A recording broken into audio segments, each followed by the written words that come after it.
need to start doing like little improv games to get ourselves in like the jazzy sort of mood? No, because then if we were too good, people might listen to us more, and we don't want that. No, I don't. Yes, welcome to Hair of the Dogcast, your favorite podcast about video games and beer, and us trying not to talk about Balatro and video games. Yes, as we mentioned in the brief intro, Tyler is not here today. It's something his dog got into his weed gummies. Yep. And yes, it sounds initially kind of funny. Yes. But then you think about your dog being passed out, have to go to the vet. But then when the vet has to say, "Sorry, your dog is just stoned," there's funniness there. That's a relief. That's a relief. Also, Frank's a big boy, right? Yeah. He's a big, thick, stocky boy. So I can picture him like slinging Frank over his shoulder, holding him cradling like a baby, pretending he's in Helldivers. Come on, no man left behind. But yes, so Tyler couldn't be with us today. That's okay. It is okay because we got this because we're the OGs. Well, we're not the only ones here. I'm also here too. It's me, Madam Web. So since our new beloved character, of Madam Web was introduced. Oh, it's good to meet you, Madam. I have seen the film. Have you? Yes. What do you think? It wasn't as bad as I wanted it to be. Oh no. But there were definitely outrageously poor decisions. The ending is spectacular. Mm-hmm. And it was, when it was bad, it was fun. But when a lot of it was just boring. No. It was okay, though. There was zero chemistry between any actor, which is amazing to see that lack of chemistry. And Sony, I don't know how they can have such good video games and then just the most dog shit movies. Honestly, they should just stick to what they're good at. Just give Marvel the rights to Spider-Man. Just fucking do it. Make money off of it still. I know you don't like talking about MCU stuff too much. I mean, I've seen enough of it. I guess Spider-Man 4, Feige and them are like, it's got to be street level small. That's what we want. That's fine. And Sony's like, no, multiverse big. And they were having arguments, and they kind of met in the middle, and they're like, well, we'll do both. It's like, that sounds bad. Well, it's fine. I don't watch a lot of, I'm not horny for it anymore. I used to be, this is something that I grew up with, all these stories and seeing them come to life. I was as on board as any person ever possibly could be. And now I am a little burnt. I can't. Loki is maybe the best thing to come out of it. Loki was very good. Before I watched the Acolyte trailer, I was sitting there thinking, I don't want more Star Wars for a while. I'm really Star Wars'd out. Yeah. And I saw the trailer. I'm like, it's fine. This looks fine. Looks fun. It takes place in the High Republic. But it looks fun. Before, back in the day, it was like Star Wars. This is going to be the best feeling ever. It's amazing how Disney can take a franchise and drive it into the ground. Well, yeah, I remember seeing the trailer for Episode 1, The Phantom Menace. Which is having its 25-year anniversary, I think it was. Yeah. Also, I think a great film. Totally overlooked. Maybe my favorite of the prequels. Revenge of the Sith is still the best. But I just love how less digital the first one is. Yeah. It's it cost them a lot of money to build the sets 2 feet higher because Liam Neeson was so tall. Also, to CGI out his dick. They had to go 2 feet further down. Yeah, exactly. Yeah, they made more of him torso. Yeah. Today's episode topic is from our Discord, from our Patreon supporter, JK. And we will also be drinking a delicious beer from him. But if you want to join in on the fun, suggest episode topics, get access to our 6-part bestiary for Elden Dogs, which is still Patreon exclusive. A lot of 50 plus Doggies After Dark. Ton of it. Check out patreon.com/HairTheDogcast. Talk about fucking minutia. Holy shit. For what? Doggies After Dark? Elden Dogs. Elden Dogs, the bestiary will be 7 parts. Holy fuck. It's mostly a riff, though.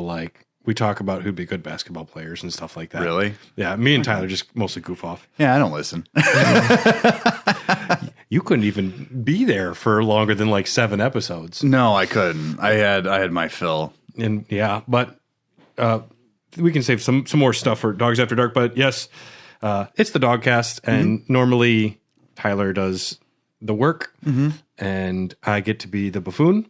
You and me both. Yeah. But today, I got the news sorted out this morning. Hey, don't sell yourself short. You can still be a buffoon. Thank you. Top story, PlayStation sucks balls. Just kidding. That was Chad Xbox taking control of the mic for 1 second. Are you like possessed right now by the spirit Of Tyler? of Spartacus? Yeah. Yeah. Yeah. I just... Well, I actually have a good section written for PlayStation, but top news is the game you've been playing. Dragon's Dogma 2 Yep, big time. launched to critical acclaim on March 22nd of 2024, but the honeymoon ended rather quickly for some. There were some minor performance issues on the PC, that's one thing, but I'll tell you what, it's no picnic on the PS5 either. a collection of 21 different items being released as DLC drew a lot of ire. Some of these items are single use, allowing fast travel, ability to revive in combat, and change your character's appearance. You know, standard ass fucking features. Okay. I will be talking about this. We might have to mix this with what have you been playing? Yeah, that's because okay. I think that's relevant. Yeah. So it's a bit of a misnomer. Those aren't technically true statements. Okay. The Wake Stones, yes. You find enough of those. Revive in combat. Yeah. Okay. So you are you're the Arisen, and your 3 other party members are pawns. They are kind of slaves to you, essentially. Okay. And only one of them is constant. The other ones you get from online sources. So other people's, like, Their avatars when or you something. go, basically. Well, you make your main character, Yeah. and then you make your own pawn, and that pawn that you create gets sent out into the world in general on a server, and you fill up your roster with other people's pawns. Do they have personalities? Yeah, Do they talk? Mm-hmm. Okay. you don't, but they do. Certainly, So you would arguably a bit too much at times. you but would choose a backstory or something, and they would no, there's no backstory. Okay. That's another weird thing. So much of this game I love. None of this is like a ding against it. But in terms of the microtransactions, honestly, I looked through all of them. I went to the store. I looked at every single one. How much are they charging for this? Well, Rift Crystals, you can find enough of those in the game if you play the game. Is that the fast travel thing? No. No. So there are things called fairy stones, which are much more plentiful. And every like big town you go to has like this, basically this, like a statue of some sort that if you use the fairy stone out in the field, you can go back to specific locations. Okay. Those are easy to find. But you can create new fast travel locations. You can with the port crystal. And that one I read after 50 hours of gameplay. One of the articles I was reading, they said they received 1 in 50 hours. And That's I got my first one as well. And where that seems maybe problematic, where a game that they specifically limited fast travel as part of the game experience, and for 99 cents or whatever it is, you can start doing more. It's those little conveniences that I find a little predatory, but it's also I know that they were saying like we have to make money, and games cost way more to make these days. The reason I kind of let this slide, and the reason I bought the game, because at first, after hearing that, I was kind of turned off, and I was about to buy it that morning. And I was like, well, let's see what it actually is first, instead of me getting outraged by something I didn't do the research on. That's just stupid. And so I looked through it, and Rift Crystals are the currency you expend to get better pawns, maybe higher level than you. But if you're getting pawns that are the same level as you, it's always free. You're not paying for pawns that are the same level as you. It's 0 Rift Crystals. It'll say right there. You think most of these items, it's not a big deal that people can purchase them. I don't think it's too big of a deal. Wake Stones, I don't know if you're really that bad at the game. Yeah, that's almost more at targeting bad players or children. But here's the thing. The save points are kind of, you can't save at any time, which is also kind of archaic, but something I kind of like. Do you know what I'm saying? It's a little old school, the way that this game works in its exploration and how you ingratiate yourself into the world. I think that using these port crystals, honestly, it takes a lot away from what this game is, because there is literally something around every corner that you're looking at. Well, it has like a Zelda, like new Zelda style level of exploration, which is fantastic, by the way. Mm-hmm. You never feel weird walking through a field or going along the same trail that you've gone through 1,000 times, because there's always something to kick ass and take names. Mm-hmm. It's just, I think where this kind of is a little bit shady is it's pay to win, but it's not a live service. And I think that's where people are getting pissed off. Yeah. But also they don't have to use it. Because if you look at, because I have Street Fighter 6, and I'll play it from time to time. I like Street Fighter 6 a lot. Yeah. But they do shit on that's way worse. Yeah. And we talk a lot about like cosmetics and stuff like that. Yeah. But you don't need, I have not paid for a single one of these things. Yeah. It has not hampered my gameplay at all. Well, it seems like the game was kind of built to not have those items. I can see that. I think the internet is a little too worked up about it, but anytime someone sees the words microtransaction, But why then this one? And that was what I've been thinking about for the past several days, is why this one specifically? Well, because if they're doing this everywhere else in every other Capcom game, this let's look at Resident Evil. This wasn't announced though before, right? This was a surprise after the game came out, which I think might be a part of it. But also, did we not expect it with Resident Evil 4, the remake? I expect it in every game these days myself. Okay, that's fine though. Unless it's FromSoft, unless it's fucking some premier creator. If Death Stranding had $2 outfit changes, no, yeah, I'd be angry. Mm-hmm. I think this is all about.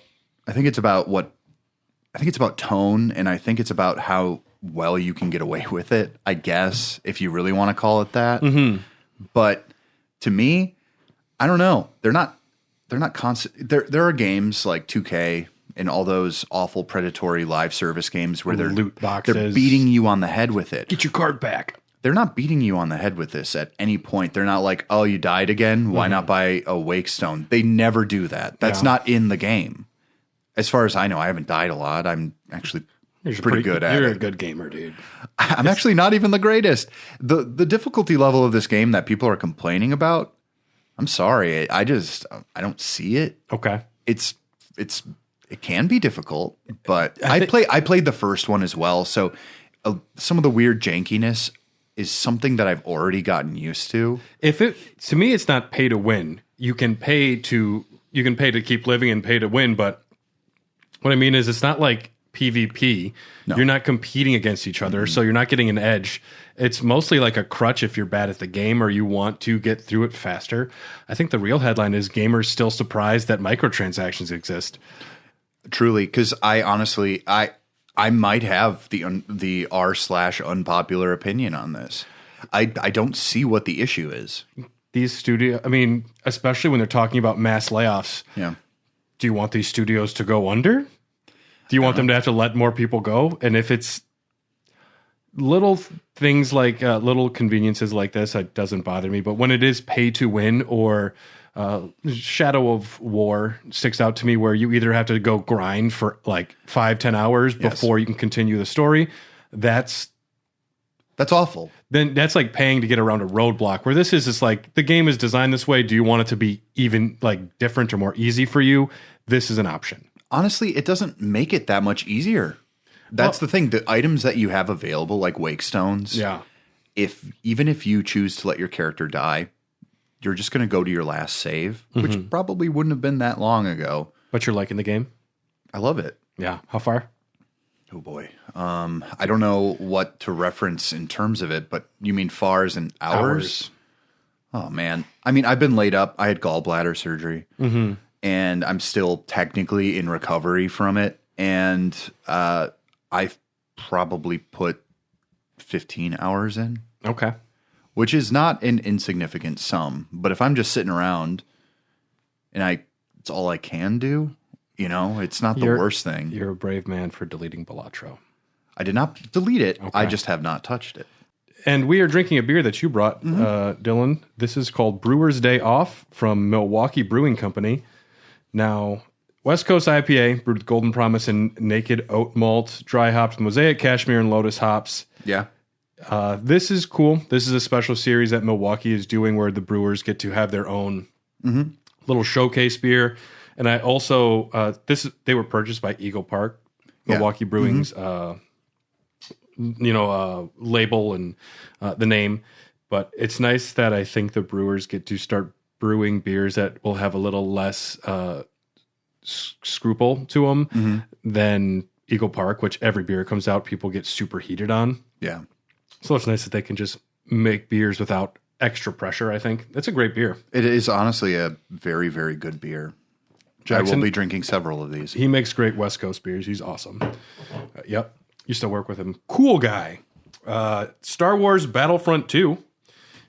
Aspire's repackaged title, the Star Wars Battlefront Classic Collection, released with a resounding thud. First news with the modded stuff. Drama started February 28th, 2024, when the trailer was dropped and something seemed off by Redditors. In 2021. In 2021, modders had brought the Xbox DLC characters from the original game of Kit Fisto and Asajj Ventress to the PC by reskinning characters. So they were on Xbox, not PC back in the day for Battlefront 2. Right. And so they reskinned Ayla Secura to look like Asajj Ventress. The problem was the original DLC character, Asajj, has different lightsabers and a different stance than Ayla Secura. The reskin, she holds her lightsabers like Ayla Secura. And in the video, they used the mod. They showed Asajj Ventress. I heard about this, yeah. And the guy who did the mod, he even said, this is an old version of the mod. This isn't even the best version we have of this mod. Oh, so they just stole it. Yeah, but then the developer told IGN it mistakenly included content that is not in the product after capturing placeholder footage for the trailer last fall. I'm sorry. That doesn't make any fucking sense. And maybe they made like a trailer showing off how cool it would be before they actually had made the game, just like using the old game. I don't know. It's a bad look regardless. So wait, these characters then with the reskin aren't in this release? Well, they're saying that this release, they won't have that reskin, but the trailer had the reskin. Oh. And yeah, so I don't know if they tried to patch it last second or it was just honestly the trailer was made before they had done the work. All right. And the game released, most reviews say offline plays great. It kind of plays exactly like you want it to. There's, minor performance issues, but online multiplayer, massive server issues, match hosting problems, connection issues, lack of servers. At one point, there was only up to like 200 people allowed to be online playing at once. Whoa. Because the servers just couldn't handle it, so people couldn't play the online, which is the main... Now, this is totally all remastered. Well, it's a light remaster. It's mostly also just a re-release. Yeah, but it's also not a new game. No. it is 60. It is 64 players online. It can be, those matches can be that big. Oh, okay. That makes sense. At launch, Aspire says we experienced critical errors with our network infrastructure. The result was incredibly high ping, matchmaking errors, crashes, and servers not appearing in the browser. I saw this trailer and I said, I'd get that. I like those games. Yeah. And it seems like a fun little handheld. And another time, I'm just super glad I didn't do a pre-order or buy something early. Because it's another one of those cases. I learned my lesson with Monkey Ball when I saw Banana Mania. Blitz? No, Banana Mania, the one where it's like Monkey Ball 1 and 2 remake. I'm like, day one, pre-order. And then it came out and it was fucking horrible. It didn't play at all like it was supposed to. No. I've learned my lesson. Unless it's, say, Final Fantasy VII Rebirth. Unless it's that, unless it's FromSoft or from somebody I trust. Death Stranding 2, I'm fine pre-ordering that game. Yeah, I'll be okay. Yeah. Even if it's bad, I'll be like, well, I don't care. Legendary Japanese manga artist and character designer Akira Toriyama died at the age of 68 from an acute subdural hematoma. Mm-hmm. You know more about Toriyama than I do, I'm guessing. I know quite a bit. Yeah. Mm-hmm. This is a pretty profound loss in the world of manga and anime. Total icon. He transformed the way that shonen manga and gag manga. If you've ever heard of gag manga? I'm guessing, is that like how Goku makes boob and butt jokes to Bulma and his wiener out all the time? Yeah. Yeah. It's all gags, it's all fun and games. The cheeky dirtiness of the original Dragon Ball is amazing. Oh yeah. Z lost a lot of that. Super brings it back a teensy bit, but Dragon Ball the original is special. Also, still my favorite era of Dragon Ball. I like Kid Goku more than Adult Goku. It's controversial, I guess. I personally have room for all Gokus. I like that he is just a little monkey boy. Yeah. That's like he's a little boy monkey who's really good at kung fu. Has just strange powers like a super extendo rod and the Nimbus cloud. Well, it is technically when he became super OP after like the Super Saiyan era, which is cool. It's just the fights always kind of look the same and feel a little bit the same. It's all fast punching or staring at each other, talking and monologuing. Yep. That doesn't really happen in Dragon Ball. I love just regular old Dragon Ball. In fact, it did start as basically a gag. It was not meant to be taken seriously. Yeah. And because he had just gotten done with Dr. Slump. Have you ever heard of Dr. Slump? I saw it when I was researching. Okay. Yeah. And that ran for a decent amount of time, especially in Jump, but it also wasn't hyper popular. But Toriyama in general, this just shows that all these dudes are dying early, and it's really fucked up what they do to their artists over there. They work them hard. I'm just praying for Oda, man. And I think some of that pressure was from himself. Sure. I think it's more societal and cultural pressure for some of it. I think that when you get used to doing something day in and day out for so long and having so many projects going at once, because let's not forget he's put his basic style onto so much shit, and he's had to do design work just for that. Chrono Trigger, Dragon Quest, Blue Dragon, amongst others. Sandland, which is coming out soon, which actually looks like a lot of fucking fun. Yeah, I remember that trailer. It looked pretty cool. I might get it depending on what the reviews are. But I'll see reviews first. But it looks like a fun tank combat game. And I love the art style. Yes, I do too. Yeah. That's one of the great things. It's very iconic. You can, when you see a Toriyama design, yes, you can tell. Well, the great thing that Toriyama ended up doing with his art is that he focused on sharper angles while keeping the silliness and kind of fantasy aspect alive. Mm-hmm. There are some people who absolutely hate that art style because it just grates on them for some reason. Because when some people think of anime, they think of watching an episode of DBZ with a friend who told them it was fantastic, and they're just like, why are they just yelling at each other? Oh, yeah. And I mean, there's very much a before and after Toriyama became popular. And yeah, some people might have confusion or some issues with it, but anime became popular in America because of Dragon Ball Z. It's true. The first episode I saw was Raditz arriving on Earth and like talking shit to, I think, like Krillin and them. And I was like, what the fuck is this? On the island, yeah. I was just in 100% from that moment on. I remember rushing home, riding bike home to get there. And I'm like, Abby, you don't get the TV at 4 o'clock. Yeah. It's a rule. I have it that half hour. You can't touch it. I never had to compete, but I always made it home for Dragon Ball. That might be the first serial story I became invested in. Because, other kids' programming so much is meant to be a 20-minute bite-sized standalone thing. Well, Toonami alone. Yeah. Really, it reshaped especially one of the great things that manga and especially anime do is they reshape a lot of people's thinking on what kids are capable of enjoying. Mm-hmm. Without, because we live in such a weird puritanical society, especially in America, that we don't give kids enough credit to handle mature subjects, or maybe something that's a little more violent without them becoming violent somehow. Mm-hmm. It's like the whole video game argument. Like this is going to make kids like want to shoot people. We're going to sit down, turn your game off. We're going to watch CSI. Yeah.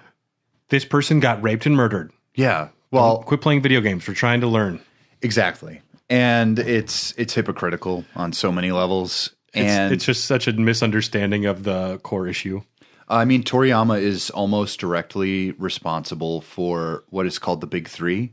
It is no longer the Big Three anymore. Okay. Shonen Jump is known primarily in the late 90s to early 2000s of having some of the best-selling manga that's ever existed. Shonen Jump is a company.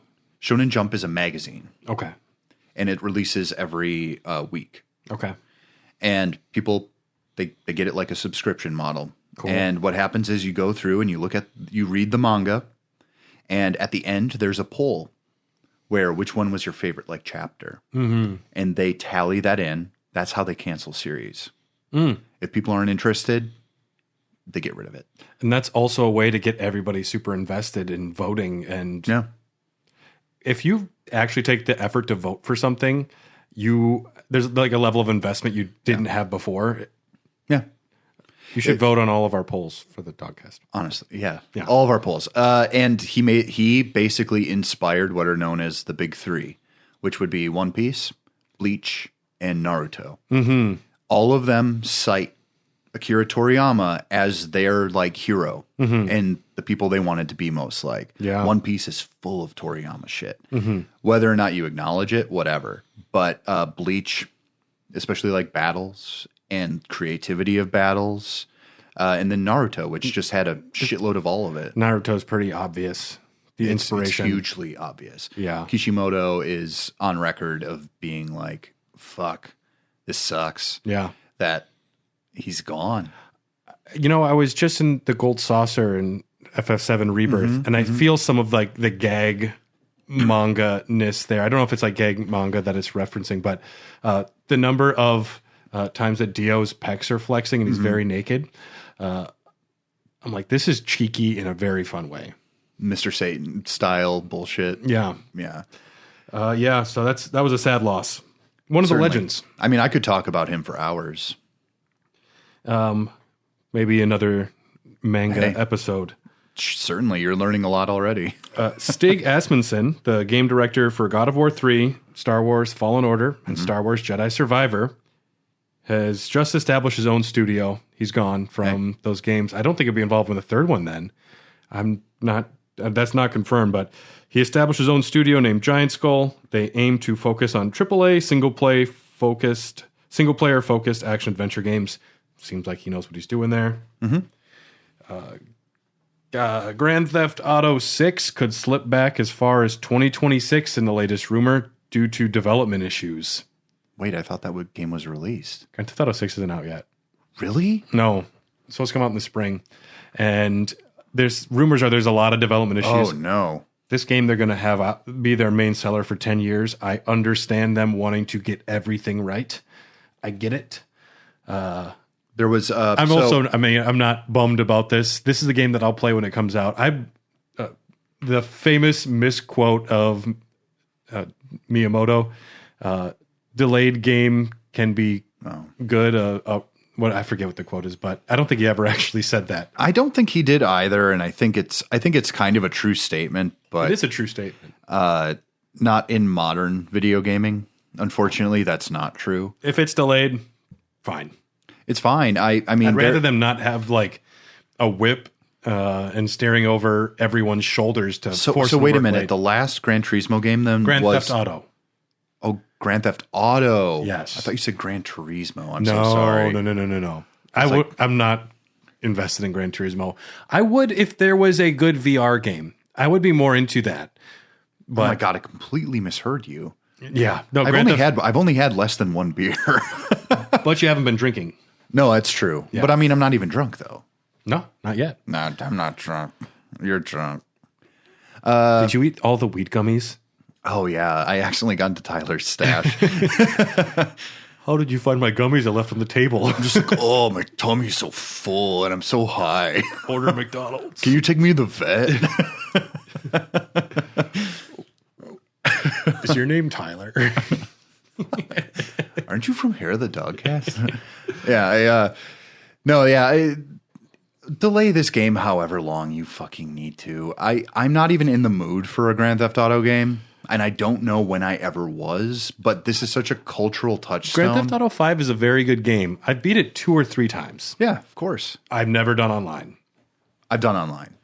And I know that they were actually thinking about doing a whole DLC for that, single-player DLC, but when they looked at the numbers, they said that does not make sense. The engagement would not be the same. What they need is online, and people should not be shocked when microtransactions are available day one on Grand Theft Auto 6. It will happen. It will happen. It's gonna be all shark cards, and maybe it'll actually be playable day one. As we mentioned on our previous episode about Balatro, Balatro is fucking huge. It's blowing up. They sold over 1 million copies in the first month. That's huge. Check out that episode for more information. Please. We can't. The last bit of news outside of console critters, Suicide Squad. I'm almost tired of hearing about it. A trailer has dropped for season 1 of Suicide Squad, which is due to launch for free next week. You know what's dumb? These naming conventions. Season 1? It's a concept that's gaming for the next generation. That's not us. But what is it? So we're in season 0? No, season 1 starts. You are just in the base game, and then season 1 is every week there's new content or things added. Absolutely fuck off.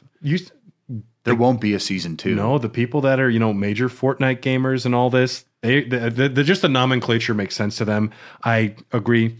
They probably shouldn't call it season 1. They should call it season 2. Well, they shouldn't even call it a season because there won't be more seasons. Yeah. They're adding Elseworlds Joker. I mean, what is that even? What is it? Well, I know what it means because it's not. I know what it means. It's not Mark Hamill Joker because he's dead. Thank God they didn't try and bring him back with somebody doing an approximation. Oh, it has to be from another dimension. Yeah. Okay. Well, what I will say, I watched the trailer. The gameplay does look cool. The way the Joker flies around on an umbrella, and the way that you move around the map and interact and shoot. Why is he aping shit from the Penguin? It's not like he holds. I don't know. It's whatever. It's fucking whatever. It's Elseworlds where he was part Penguin. Who cares? Who cares? God. But season 1 trailer is dropped. That game is doing horribly, and in a horrible statement, Warner Brothers division boss J.B. Perrette recently outlined at a business meeting saying they need to focus more on live service, mobile, and free-to-play projects. How can we make single-player IPs make us more money? Oh, just make something good? Right? Just make Hogwarts Legacy, but now you can get the Nimbus 3000 for $2. This is the biggest problem. You can charge me.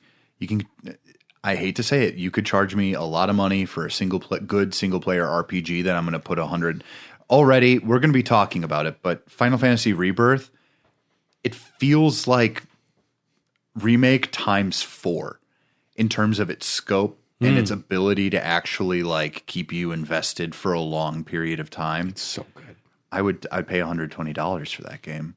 Yeah. Looking back on it. They could have released that in 2 parts. They could have. And I would chose not to. And I would have been fine. Yeah. Would you prefer to do PlayStation first, or you want me to do chat Xbox? Well, I can start out with Ninfrendo. Zelda live action director Wes Ball, known for the Maze Runner trilogy. I read that. There's 3 of them allegedly. There is 3 of them, and I got really drunk one night, and I said, Jordan, let's see what this is all about. I want to see what the mazes look like. Does each one have a different maze? Oh, it is such a young adult novel. Well, it is such young adult novel from the era of the Hunger Games that it is really fucking boring. The acting better than you would imagine. Does that have that kid from Five Nights at Freddy's? No, that's just Hunger Games. That's Hunger Games. Okay. No, this one has Kaya Scodelario. Pass. Sure. Okay. No, I mean you pass. Oh, thank you. 100% got that name Perfect. right. Scodelario. The more you try, the worse you're going to get. Who I actually like as an actress, but she's been in some absolute dog shit flops. Yeah. Wait, I guess the recent Pirates movie wasn't a flop, was it? They never are. I never fucking know. He wants to fulfill people's greatest desires. You're aiming high. Something serious and cool, but fun and whimsical. He says, I had a question for you about that. He said, greatest desires. So, Dylan, what is your greatest desire for a Legend of Zelda live action film? It's preferably animated. But no. Greatest desire for a live action Zelda. Use a lot of CG, please. A lot of CG. Just make it mocap. Does that count? Okay. Listen, look, I want it to look like the cover or like the illustrations from A Link to the Past that you see in like the art books. Yeah. But that's not something you can fucking achieve in live action. I'm worried that you can do weird. James Gunn, he takes the weirdest characters from those superheroes and he just sticks to the fucking stupid design. Not even stupid, the old weird design, like Polka Dot Man. He said, nope, don't change it, print it. And you could do something like that old school Zelda look, and if you just were earnest and kept to it, it would work. It'd be a risk, though, and Sony won't do that. Because I believe it's Sony. As long as Princess Zelda doesn't have the characterization from Tears and Breath, I'd be happy. I think what I would want is Majora's Mask. I think they'll do more of a traditional Zelda story. Very traditional, yes. Which also I don't think lends to a story very well. I don't know what they're going to mine for this. Ocarina of Time would be maybe their best chance at making a fulfilling story. I don't know. It's one of those things where trying to take the gameplay experience, it reminds me of the Doom film. Mm-hmm. That first person sequence, it looks exactly like the game. And it's like, doesn't make it good. Mm-mm. And the crux of Zelda is exploration and, puzzles and dungeons. And what do? Do you lean into like a more youthful version of Indiana Jones? That could be cool. I'm just picturing a lot of montage sequences of Link going like, oh yeah, and then I solve this by doing this, and then I do that. It's like, I don't need to see this. If my greatest desire would be at one point, Link goes, "Excuse me, princess." I hope that he's somehow mute. Maybe it better not be fucking Timothy Chalamet. Link's Awakening. Yeah. Lean into the weird. That's not bad. The windfish. That'd be cool. Lean into the weird. They got to do Ganondorf though. They're going to. Ganondorf, played by Jason Isaacs. Benicio del Toro. He'd be great. Yeah. That's a good one. Daniel Day-Lewis. No. He's not, he doesn't have the heft. I drink you a potion, Link. I take your Triforce. Elf in a basket. Elf in a basket. Look, my greatest desire, just don't make it suck. I just don't make it suck, please. Don't give me like did you just see that happen? Yeah, I saw that happen. Like that type of bullshit. I don't want that. The Uncharted movie was actually pretty good when it wasn't trying to be cool. Yeah. The action sequences really worked. And if they, I think the tone has to be action adventure a la Indiana Jones as a youthful, more like kid-friendly version. I had an idea for what a animated Zelda would look like. Yeah. But I think the only way to do it is to stray far enough from the source material. Yeah. And I'm hoping that they actually do. Because I've saved Princess Zelda so many fucking times. I want it to look different. If she's just a princess that needs saving, that would be very boring. Mm-hmm. But yeah. Yeah, he also said in another interview, I want it to feel like a live-action Hayao Miyazaki film. Oh, no. It's like, dude, don't say things like that. Don't say that out That's loud. like me saying on January 1st, I'm going to work out this year, and I tell everybody, and then I don't, and it's really embarrassing for me. Yeah. That's why I don't say I'm going to do things. Don't say you're doing things in general. Just do it. Just do it. Yeah. And then later on go like, yeah, I learned piano. Yeah. But you don't tell everyone, like, I'm learning piano. You want me to play you something at a party? And just, No. no. And then you're just like, Mary had a little lamb. Can you tell I was Mary? Yeah. That's a pretty good one, right? Three Blind Mice. getting Everyone, shut up, everyone. We're going to do Three Blind Mice. Eventually, I'm going to get Goodbye Yellow Brick Road down. Sing the words if you know it, everyone. Ding, ding, ding, ding, ding, ding. That's just hot cross buns, dude. I did see like the first day Rebirth was out, the demo. Someone had Cloud playing like the bam bam. I don't even know. He was playing Dr. Dre or something like that. Oh, yeah. Yeah. You can actually do a lot with that piano. It's true. I hate that mini game though. You're bad at it. I'm great at rhythm games. It's so not intuitive. It's to me when you play Guitar Hero on normal versus expert, it's worse because it's the flicking of the analog stick. that's not good. But also, like for Barrett's theme, there's like a lot of piano it's really notes, hard. and you hit one and it does like 3 notes, so it's never I know. No, one to one with the piano. I had trouble with that one as well. Yeah, It was. I was like, wait, I was good at this just a minute ago. yeah. No, I mean, It's still a ways out. okay, Nintendo will have oversight.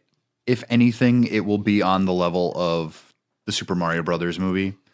It's easier to make live action than it is to make animated, and that movie came out on schedule, and everything was right about it. It was too safe, but it was good. Yeah, and I wish it had taken a few more swings. but the things we want aren't the things that most people want, and that's something that I think, as especially gamers, we Yeah. have to get used to. They made the safest Mario Brothers movie, and it Yeah. made them the most money. Yeah, and that's fine. I enjoyed the movie. I will watch it again. I don't think it's bad by any stretch of the imagination. Also, though, Jack Black's characterization of Bowser is one of the things that shines through because it's not like Bowser. Anya Taylor-Joy was fantastic in that role. She was great too, but you think about the Bowser characterization in the games, and then you have Jack Black doing songs and like big, broad comedy. Making him a little pathetic is the right way to go. And I thought Charlie Day's Luigi was great. Chris Pratt's Mario was probably it was fine, but I think it was the most uninteresting out of everything. It's also like, I don't know where you got that from, bud. Yeah, Your parents weren't that Italian. I mean, one of my favorite sequences of the film is just Mario and Luigi trying to be plumbers at the beginning. Yeah. I'd watch a whole movie of that. Oh, I would, yeah. Yeah. I love that part of the movie. Yep. I also really do like his design. And Luigi being afraid of a dog. That checks out. Makes so much sense. I want there to be a Luigi's Mansion film. Just Charlie Day. They'll make it. It'll get made. That'll be straight to Disney Plus or something. Not Disney Plus, but like Netflix. Yeah. Paramount Plus. Yeah. I do have Paramount Plus. Like the Knuckles season, which is coming. I am very excited for that. I don't know much about it, but I am as well. Adam Pally is super funny. Huge fan of his. Is it still Idris Elba? Yeah. Nice. It's all Idris. Nice. Yeah. Idris loves Knuckles. Have you heard him in interviews? He's like, he's a good character.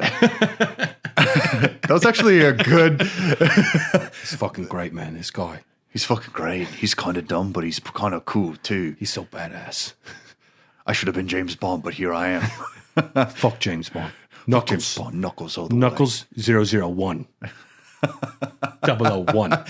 Yeah. That's my boy. I say go for it. You know what? At this stage in my life, I can't get upset about shit like this. Yeah. It's just not worth my brain space. It's already diminishing as we speak. Every moment. Truly. I mean, I'm just going to get dumber. I mean, probably not. Wiser? I have no clue. I remember when there wasn't microtransactions. They just called them games. And they were released on physical media. They had tiny versions of the Nintendo when I was a kid, the minis.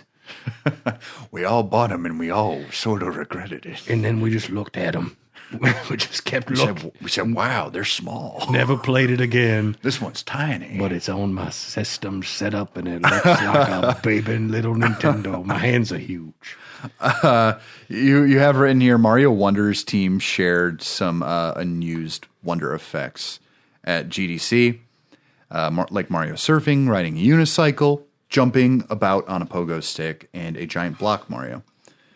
I think, I mean, I love that game, and I love it for what it is. I don't think it's by means like, whoa, check this out, but it's still in my top 3 from last year because congratulations on finally getting back to form. Mm-hmm. At least they did the dismount. 2D Mario back Exactly. to form. Yeah. You did the dismount. I trust you from now on to actually make something in this vein. Yeah. Because 3D Mario hasn't missed ever, I would say. I mean, think about Mario Galaxy. The first one, ton of fun, but it was a little too just the music, the big fucking orchestra, exactly just waggling and picking up my star bits. It was addictive, a supreme experience. But the sequel, I would argue, is technically more of a Mario game and a little bit better in terms of its platforming. The only knock I would have is it's too similar to the first one. Yeah, but they come up with new shit. Proof of concept. I mean, I love it. And if they make a Mario Wonder 2, which they will, this game sold a lot. Yeah. That's even saying something for Mario. Because, I mean, kids generally know the 3D ones the best because playing a 3D game is kind of a more kinetic, appealing thing. Yeah. So I'm just glad that this is doing well because just make a shitload of Mario crap. I'll buy any of it. You know that. Well, speaking of, something came out. Yes. Princess Peach Showtime, which I've watched probably 5, 6, 7 reviews. Yeah. IGN gave it a 7 out of 10. It's well received by everyone. Well received. I think people also were like, this is just not going to be, if you're an adult, this is not going to be what you want. And this is not going to provide you with anything crazy. I think that the wrong lesson might be learned here where they'll say games starring women don't sell. Yeah. Where instead it's like games that are geared towards kids, little kids, and pander to them don't sell. If they made Princess Peach like a super badass 2D platformer, could you imagine? I mean, I played Super Princess Peach, so. That's one where she's fueled by emotions, right? Yeah, it's great. Just like women. It's true. That's what I hear. I don't know many women. Please write in. Jordan's technically a robot I built. Weird science. Yeah, exactly. Yep. So hot, though. So hot.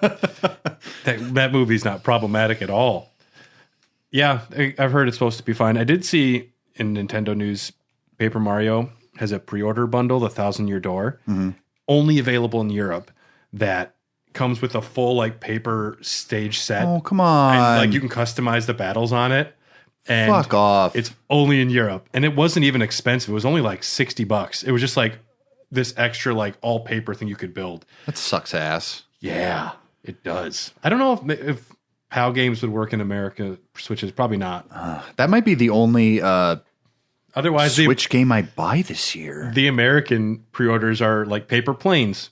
Still cool. Yeah. Not nearly as cool. You know what? Jordan did tell me last night, because we went out to eat, she said she would go halvesies on Princess Peach with me. Yeah. And I said, well, we got to play it together. It's got to be like a couples thing. I'd love to play it. Certainly. And if I have the physical copy, I'm sure it'd be fine once we're done. I hear you can get through it in like 5 hours. So sure. It's fine. I don't want to pay full price for that because I'm usually the one who buys games, obviously. I'm the one who plays games even on this podcast, who plays all the new games. Somehow I have a problem. But but also like I call that research. I can tax deductible. Water off a duck's back. Yeah. I want to play it. Yeah. Otherwise, Mario Maker's completed. Yeah, that one is kind of exciting. It is done. Mario Maker players have beaten every single legitimate level uploaded to the original game before the servers shut down. The last level, Trimming the Herbs, turned out to be TAS and tool assisted run. okay, and not beatable by humans. So, yeah. Okay. Every single level uploaded to the Mario Maker server has been completed. Okay. That's insane. This group, Team 0%, they worked and they had to do like 25,000 levels to knock out. They've been working on since October, and everyone has been completed now, which is kind of a weird thing. But since no new levels can be uploaded, it's now there was like a finish line they could see. I'm very interested in this, if only because it's like this could only be done for a level of self-satisfaction, and there's no reward for this. If you did this in a FromSoft game, they would send you a custom sword and a congratulations letter or a little model of your character. Nintendo won't send you a fucking 25-cent coin. Well, they made Mario Maker 2. Yeah. I hate that these are live service. I wish you could just like download the levels and just have them. Mm-hmm. It should technically be possible. How much? I mean, it depends on how much hard drive space you have, I guess. I imagine the data for these levels is not too huge. No, though. it can't be. It can't be at all. It's because some of these zeros and ones and right. Yeah. Oh wait, why is Final Fantasy IX remake in?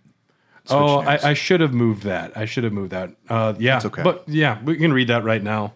Leaker Silk Knight, I've heard of, said that the remake will be as faithful as possible to the original and more modestly budget than 7 remake. Thank you. Yeah, don't expect 7 remake graphics because partially it's being designed with the Switch in mind as well. So it's it will be playing on the Switch. Okay. Probably the Switch 2. Yeah. Another leaker said it seems ready to release. Whoa. Keep expectations in check as it is not a big budget remake. This game does need a remake, an actual legitimate remake, because those battles, slow. Yeah, we'll see. We'll see how what the voice acting comes out to be or what the character designs wind up looking like. Featuring more traditional gameplay. Great. Yeah. That's a plus for me. After playing some of Rebirth, when someone's like, they got to do 9 next, in my mind immediately thinks, well, it'd have to just be 9. It couldn't be like a retelling or a reimagining of 9. That's just be 9 again. 9 is a very good story, too. The story's complete. It's whole. Mm-hmm. Just make the gameplay better. Make it look greater. A little less wonky in like going through like even make Gaia great again. Make Gaia great again. Magiga. Magiga. Honestly, Final Fantasy XIV's director showed off an upcoming expansion that features a lot of FF9 content. Yep. And said the reason for it is a secret. That is the biggest clue, probably, to it actually being something like that. Why is there so much Final Fantasy IX content in your new trailer? Secret. I'm wondering. That is the biggest wink. I'm wondering if they're going to go, because they're getting more interested in the third person in their gameplay. I'm wondering if this is going to go third person and not isometric like Final Fantasies usually are. Yeah, I could see that. It's, you move Resident Evil 2 to Resident Evil 2 Remake. If they tried to keep the same camera angles or you move around versus it follows you, I think that especially the reason that those games look so good is that they're these hand-painted backgrounds, pixelated, and then basically you map routes that characters can run on throughout it. That's how they were able to achieve such beautiful designs on the PS1. So you go back to FF7, the disparity between the super polygonal characters versus the fucking gorgeously like drawn and sometimes animated, like the Mako just glowing up out of areas. Here's what I wouldn't mind. Something that looks more akin to Bravely Default, which is probably what they're going for, which has very beautiful, stunning environments that you can run through, still isometric, but it's a little more manageable. And they've been experimenting with some of these, like Star Ocean, the second story are. Which is fantastic. And I think that's what they were kind of testing the waters with, not 7 Remake, but with pretty nice, fun, polished new versions of old games. I don't think it's going to look like that because that still has its pixelation to it. The fact that they're going to use like fully rendered characters, that part is more interesting to me, I guess. Mm-hmm. I heard Tom Holland is going to be playing Vivi. Did you actually hear that? No. I was like, that sucks. No. I was like, no. He's a great character. I like that guy. He's a great character. We're going to get more hate mail about our British accents. I don't fucking give a shit. You make fun of our accents all the fucking time. Because they're great. You get what you give. Oh, yeah. Oh, yeah. Yeah, you know. Jeez. Oh, shit. Oh, more video game news. Okay. That is it for Ninfrendo / FF9, which I did like talking about. New online games, Dr. Mario, Mario Golf, and Mario Tennis for the Game Boy. Wow. If you got them. Mario Tennis for the Game Boy is really good. Chad Xbox here to talk about how nothing cool is happening on Xbox. It's true. Oh boy. Who wants a Starfield update? I will never touch that game again. A massive update arrived Tuesday the 24th for Starfield. People are saying the game still sucks after the update and hasn't received any meaningful updates or patches at all, despite this coming out. It added the ability to set expressions and poses for photo mode, such as duck face. Oh. You can now... Oh, now I have to play it again. Gotcha. You can now open doors and harvest with the scanner opened. You can set course on an inactive quest, and it will now make it the active quest. Oh. Remove the digipick cost for using undo during the security minigame. Essentially, it sounds like a stupid update, but it was big. I guess. Listen, I read an article actually about how the lead story quest designer was in panic mode at the end because he didn't know how to end the story and nobody was giving him any help. Yeah. And so he rushed it. And I beat the game. I have beaten it. Yeah. I can't believe that. It's a dumb ending. It is so stupid. Yeah. The whole thing in general is kind of dumb. And the whole time I was playing it, I'm like, I like this. I like this. This is something I like. This is like my shit, you know. This is all the shit I like. It's one of the stages, and they gave it to me. You were in the denial stage. Yeah. And I was just like, but you know, I'm gonna keep going with it, like, because this part's cool and this part's cool. And then sometimes I'd be like, fucking star map piece of shit, fucker. Why can't I build my starship this way? It doesn't give me a reason why I can't. And that game was supposed to be entirely Dylan's shit. A Star Trek kind of facsimile. And instead it was just Skyrim in space. Skyrim is still a much better video game. Yikes. At least about, like, I'd say it's 2 times as good. I do like Skyrim. I love Skyrim. Everyone does. Legendary Resident Evil creator Shinji Mikami has departed from Tango Gameworks a year ago. This happened.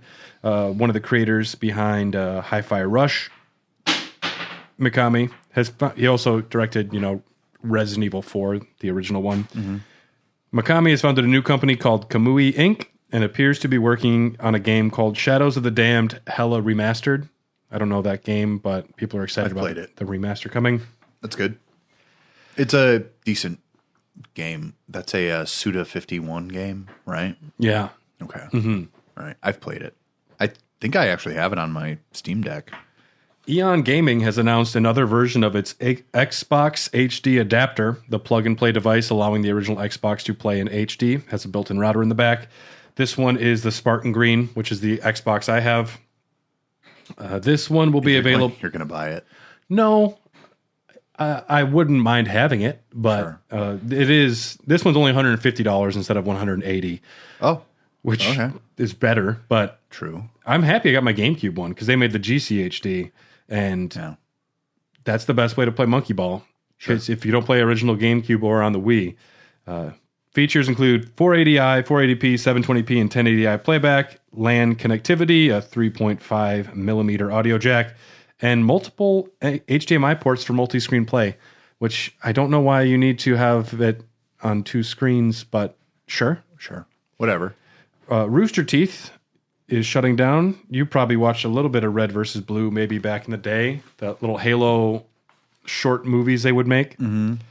The machinima was created on Halo over 20 years ago. The final season of the web series is arriving in 2024. Sadly, though, the company is coming to an end as well as Warner Brothers Discovery is shutting the studio down. It's fine. It's fine. I haven't watched them since season 3, but Rooster Teeth was a beloved name for a lot of people. They have a hit. People still love Ruby. Ruby. RWBY. Okay. You've heard of it, right? No. Red Girl with the Scythe. No. Really? No. Okay. Well, that was like a web series, and that was kind of machinima, and it was known for like high action. It was like their version of their anime, their big anime, and I had watched quite a bit of it. I didn't particularly like it. I think that's part of the issue, but that thing was fucking popular. I found it cringy. I found the writing dumb, but I'll tell you what, those people knew how to like make this shit. Yeah, and I used to love them back in the day. It's sad, but whatever. Homebrew. Yeah. I feel bad for these workers who built this empire and legacy, because I still know people who are fans of Rooster Teeth. They have like D&D shows and stuff like that. I think those will all continue. I just think all of the production of their IP is probably done for. Yeah. Isn't that what it sounds like? The studio is going to close down. Yep. Someone else will own those rights. Xbox Game Pass added in March Evil West, The Quarry, which I do want to play The Quarry. And if anything, this is teaching me just if there's a game you want to play and you see it on sale, just don't buy it unless you're going to play it immediately, because it will just come to Game Pass eventually in 2 months anyways. True. And then you just wasted $10. True enough. MLB The Show 2024, Lightyear Frontier, a game preview, No More Heroes 3, Control, Ultimate Edition, SpongeBob Battle for Bikini Bottom Rehydrated, NBA 2K24, Paw Patrol World, Warhammer 40K Bolt Gun. Fuck, I get to be Sparky in a video game? People love Paw Patrol.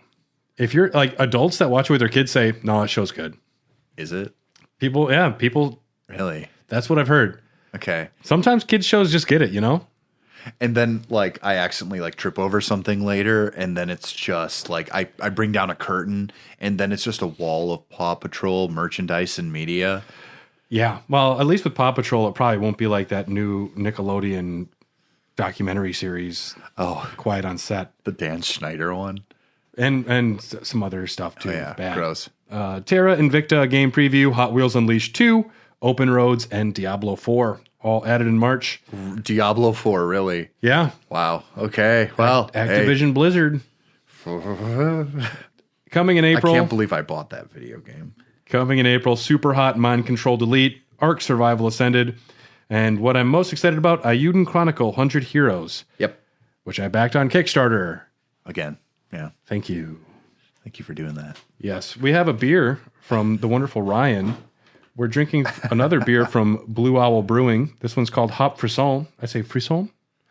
Hop Frisson, yeah. Extra sour, hazy double dry hopped IPA. Extra sour. Extra sour. Yeah. Frisson, a sudden strong feeling of excitement or fear, a thrill.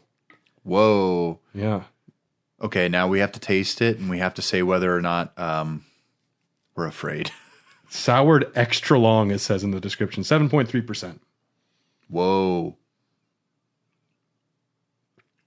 Oh. Holy shit. That might be the most sour that I've ever had from them. And Blue Owl makes some great sours. That's nice. It's kind of vinegary. You don't get a ton of IPA-ness. The hops are fighting for room in this sour. Oh my God, I'm not even sure I like it. Hold on. I do like it. This is very traditional sour to me. Like, I appreciate what it is. It's like... I'm taking it back. That pucker factor. It's got a very big pucker factor. I don't hate it. Hey guys, it's me, Spartacus. Did you know that Sony's got a Spider-Man? I do know that, Spartacus. Okay. All jokes aside, we miss you, Tyler. We do. The PS5 Pro specs were leaked. Documents showing the specs for the PS5 Pro, codenamed Trinity, were leaked recently. Rumors show that the PS5 Pro will feature a GPU up to 3 times faster than the current PS5. It will have access to 33.5 teraflops compared to the 10.28 of the original, causing roughly a 45% rendering performance improvement. Whoa. And I just bought my fucking one. 3 times as much ray tracing performance. An internal investigation is underway to determine the source of the leaks. But so those are real. Okay. That's the kind of thing where someone leaks, like, Brad has great jokes, and I'd be like, who's told you that? I'm so upset. Whatever, though. Yeah. Like people are allowed to have their own opinion. How dare you tell everyone that our system's going to be baller as fuck?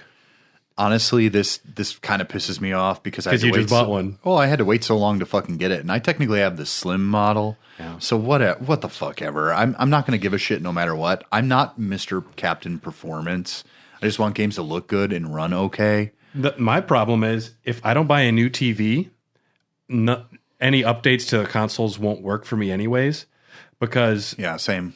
Unless I buy an 8K 120 hertz TV, yeah, I'm not going to get anything more out of my consoles anyways. No, I know. And I already am not getting 100% what's possible with my PS5 or Xbox. So it's cool, and I won't get it. I will get the PS6.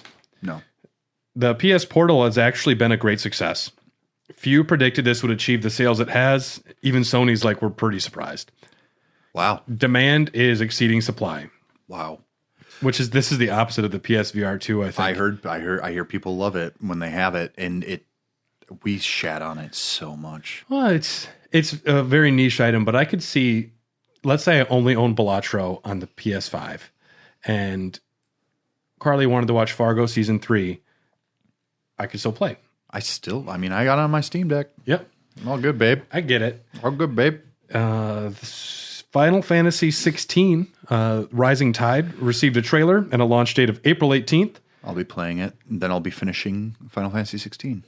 So the previous DLC, Echoes of the Fallen, was a short expansion, and expectations are much higher for this one, but this does include a whole new area from what I've read. Yeah. The DLC by itself was 20, but the expansion pass, which gets you this, and the previous DLC is only 25, so just get them both if you're getting them. Yeah, I still haven't looked at anything about FF16, but I am excited to play this when I get to it. I'll lend it to you. I mean, it's... I'll probably just get like the complete edition when it comes out.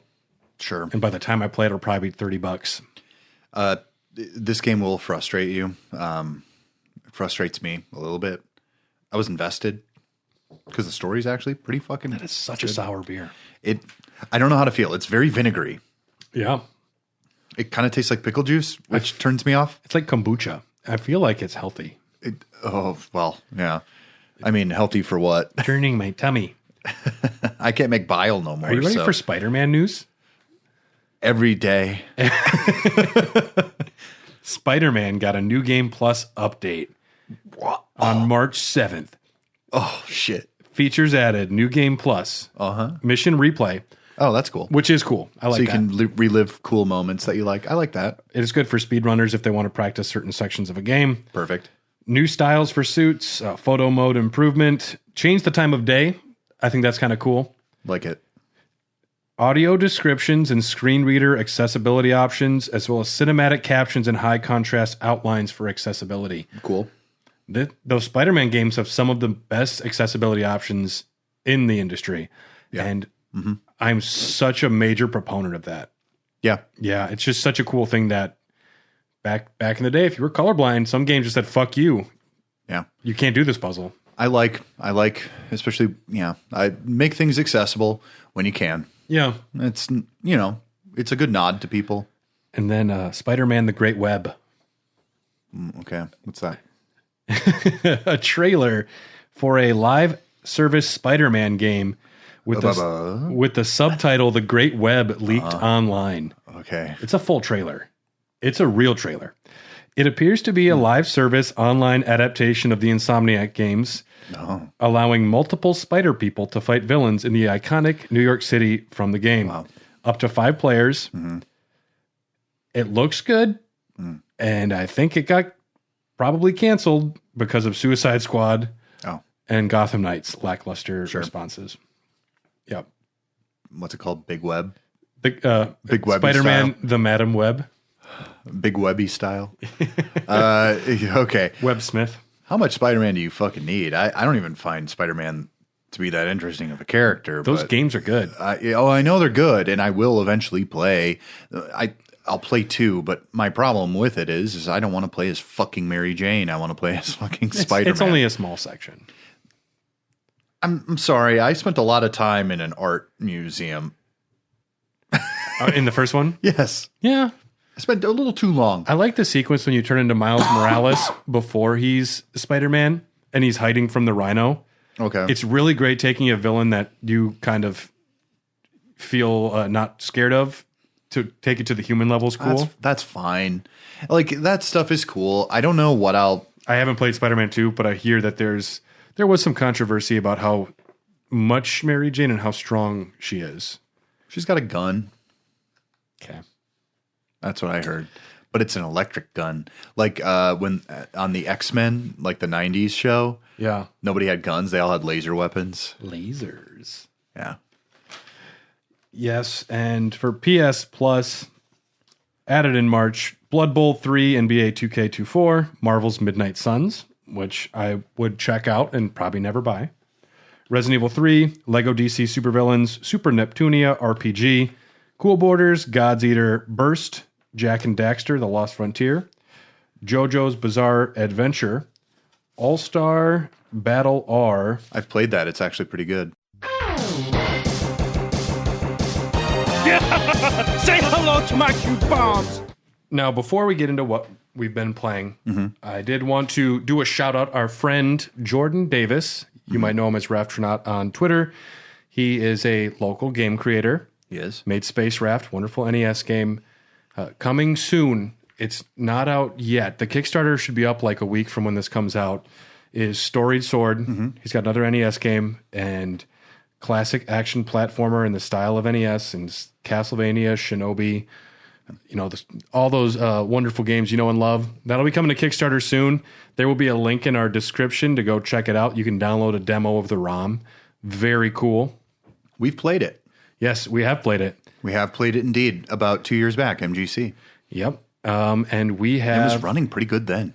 Yes, and he's gotten a lot closer to the end, and I'm very excited for it to come out.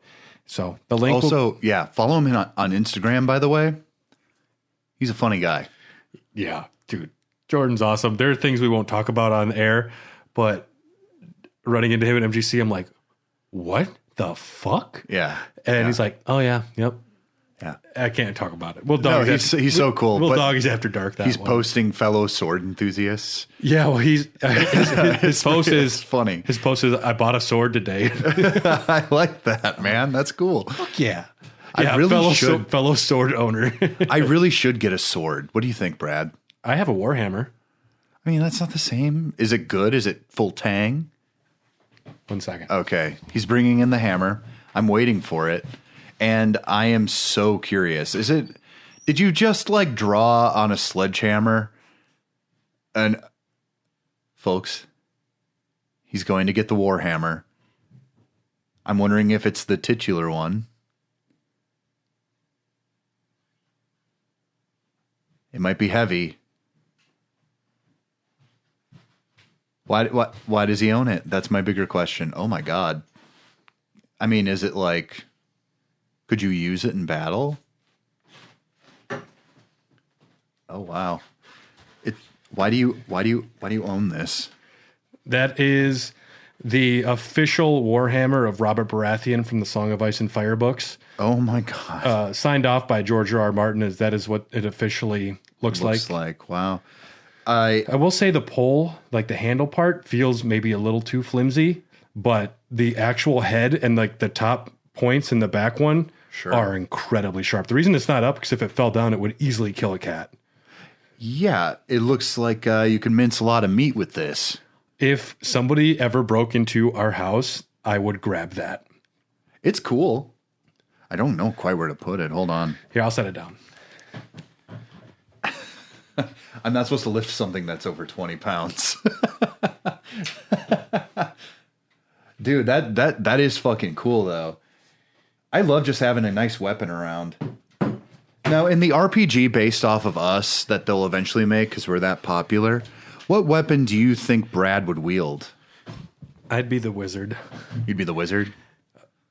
Yeah, maybe? No. Well, I would be a wizard because you would be something more nuanced and interesting. Like you'd be a bard or a time mage. You'd be something a little more off kilter. And Tyler would just be the quarterback. The fighter? No, he'd be a quarterback. Oh, okay. Yep. Well, we need one. Definitely need one.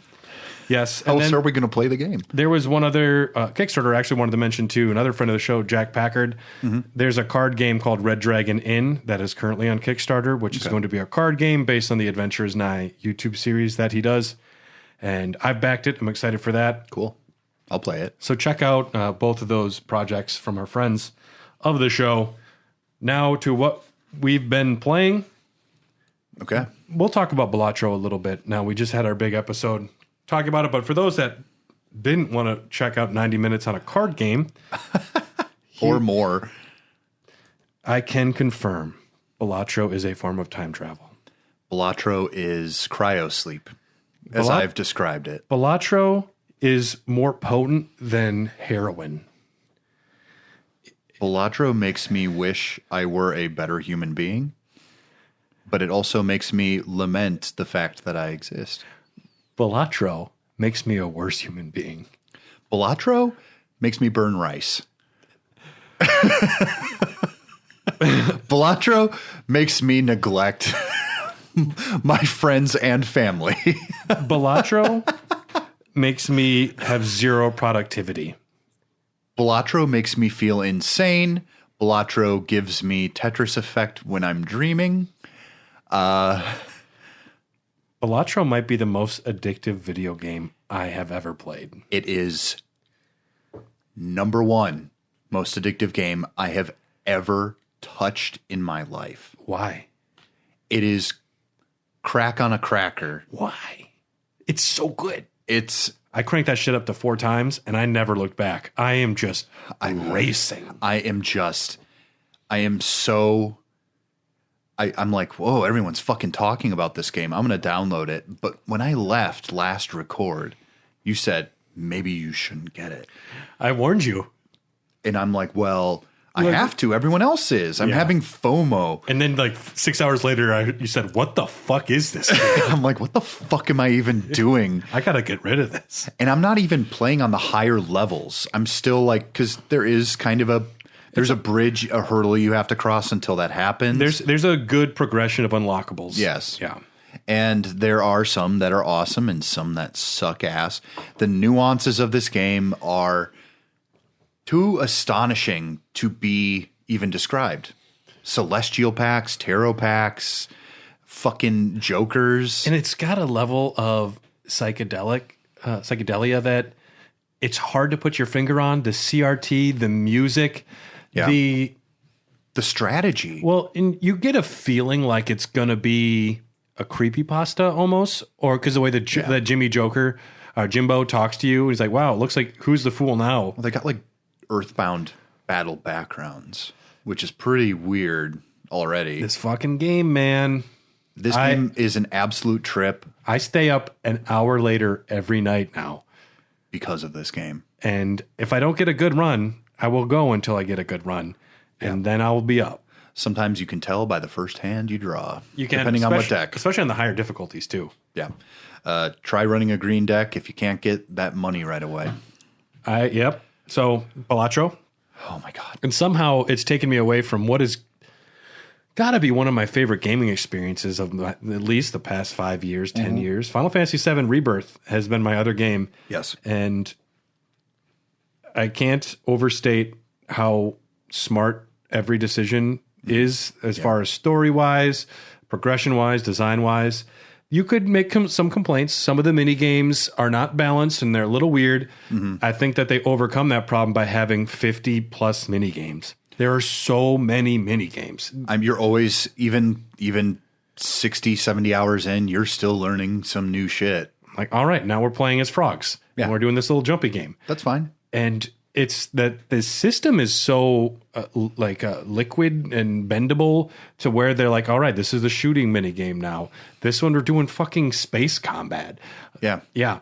And every time that they bring out the old polygonal model for some excuse, It's kind of cute. I am there for Yeah, that. it's dude. cute. Now, we won't spoil anything. No. If you're listening and you're worried, just so you know, like, we're not going to spoil anything. No, but, there's no story beats being discussed. but you know you're going to the gold saucer, and the gold saucer design, the opening sequence, Yeah. it's candy, man. It is the best, like, most fulfilling, silly, fun. Kate Sith, I was worried about, and within 2 minutes, Kate Sith, I'm like, I need more. I need as much as possible. Yeah. Just the way he sits on Moogie, the way he stands in it, and the way he interacts with it. Canonically, he's Fat Moogle. Well, and Fat Moogle, the only thing I would say weird about him is those jiggle physics are off. They're great. Well, they're off though. Man. I like it. No, like He's a part robot. His body is like a waterbed. I mean, tell me about it. I've had dreams. Oh.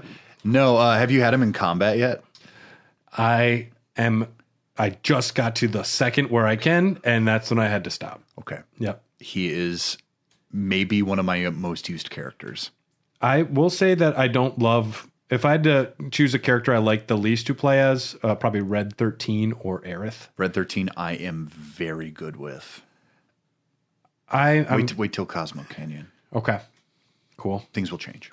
I do like that he has one of his weapon abilities is cast haste on the party, which I'm like, fuck yeah to that. Oh, yeah. Those in general. All the combat, Blocking the combat is not so as- good, and the Oh my fact God, that you can yes. unlock elemental attacks for everyone to use without having to have the materia. Yep. It really broadens the combat because then you're never hamstrung where you use Blizzard and you don't have a party member with Blizzard materia. Yep. And you can still do Snow Fury or whatever it is. It gets rid of a lot of the problems I had with Remake. Remake was a little too staunch.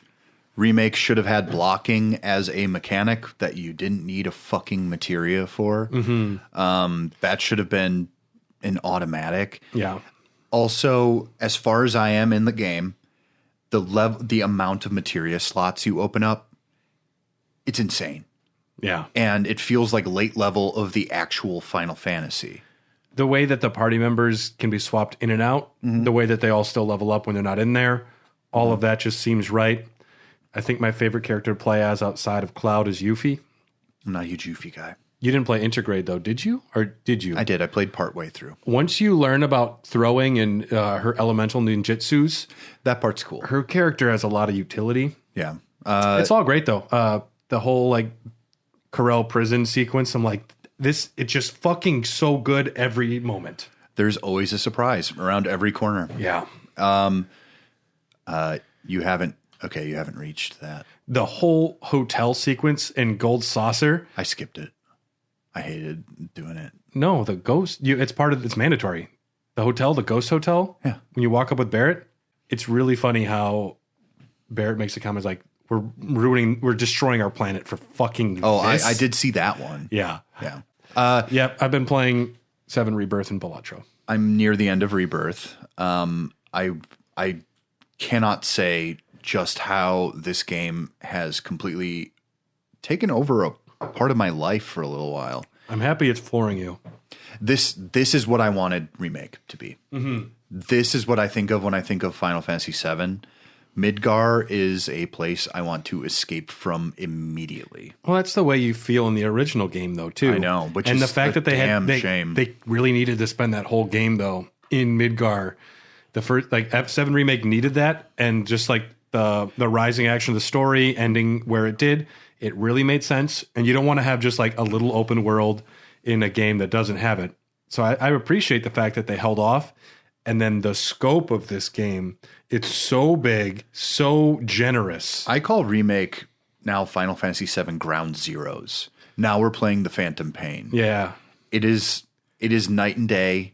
What you have access to, what you are capable of within the world is so much better. If there were to be a Mass Effect trilogy somewhere down the line, or like a version where they combined it into one continuous series, I would want 7 Remake 2/3 as long as it is, trim down a lot of fat, and then put it at the beginning of Rebirth and have it be like Have it be actual progression. because there is fluff in that game. Huge amount of fluff. There's fluff. I wouldn't say Retreading the same land too many times is an issue. yeah, but I also really liked Integrate with Yuffie. I like that whole 10-hour edition. Sure. Yep. I'm I'm absolutely floored. I cannot wait for the third one. Enough stuff has happened in the story. Final Fantasy VII Reunion.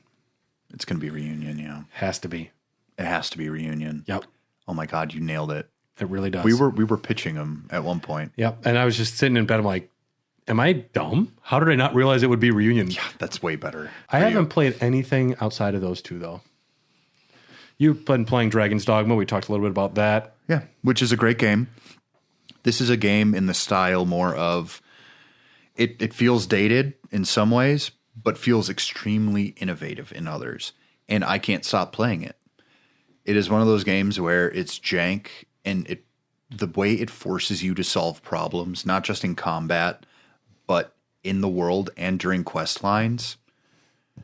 It's a little more open-ended than you could even imagine. The quest, the world isn't particularly, I mean, it's gorgeous, but it's not particularly, because they're using the RE engine now.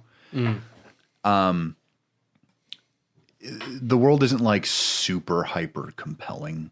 It is standard fantasy flair.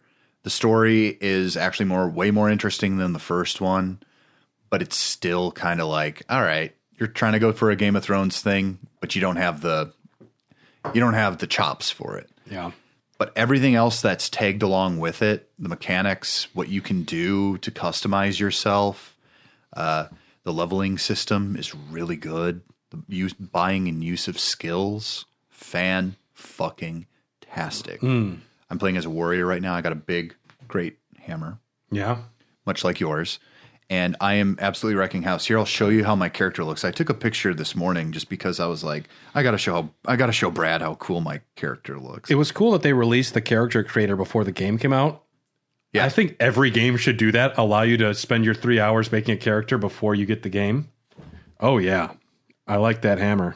The hammer is actually being enchanted by my pawn, who is a mage, and she casts an incantation that gives it fire for me. I don't even have to ask her to do it. She'll just do it every battle.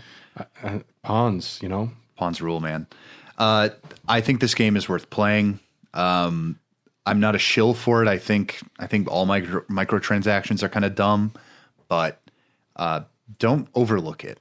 That's all I'm saying, because it's early in the year, and I'm not going to be the person anymore who just goes, this is my game of the year, or this isn't. But this is definitely a video game worth your time. It respects your time in a lot of ways. You just have to be invested. Final Fantasy VII Rebirth Game of the Year. For me right now, yeah. So far. I've also been playing Unicorn Overlord. Tell me about it. So vanilla saw. Why am I? That sounds right.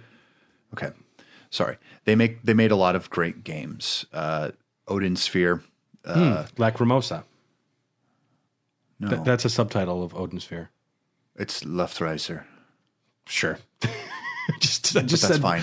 Dylan, I just said words. You did, yeah. Thank you. They made, more importantly, 13 Sentinels, Aegis Rim, Oh, yes, which I have, but I haven't played yet. which I would call a modern masterpiece. This game is simultaneously Ogre Battle, and it is also Fire Emblem. Yeah. Luigi was telling me about this on Need for Speed Running. Yep. It fucking rips. It is so good. Yeah. Takes a little bit to get into, but for the most part, this is tactical bliss. You basically make formations with characters, it's with certain abilities, and they're each their own like 6x6 grid. A character can slot into them depending on how big your unit is and how much you've upgraded to have certain amounts of characters in there. And then it kind of plays out in real time with pauses for you to select to do certain things, and then you unpause on your own terms. But you're moving across these maps, and then once you get into a battle, it'll zoom in and gorgeously hand painted characters and backgrounds, and it all plays out in front of you. You don't touch a thing. But if you have it set up right, it reminds me a lot of Gambits in Final Fantasy 12. I like that. If that could turn you on to it, that would actually do They it. should just do a Final Fantasy 12 remake. I think that game actually still holds up. So A remaster. sure. That's what they I already want. have, though. Yeah, It's called the Zodiac Age. Yeah, that one sucks though a because it remaster. ruins the battle system. I know. I prefer the license board. Yeah.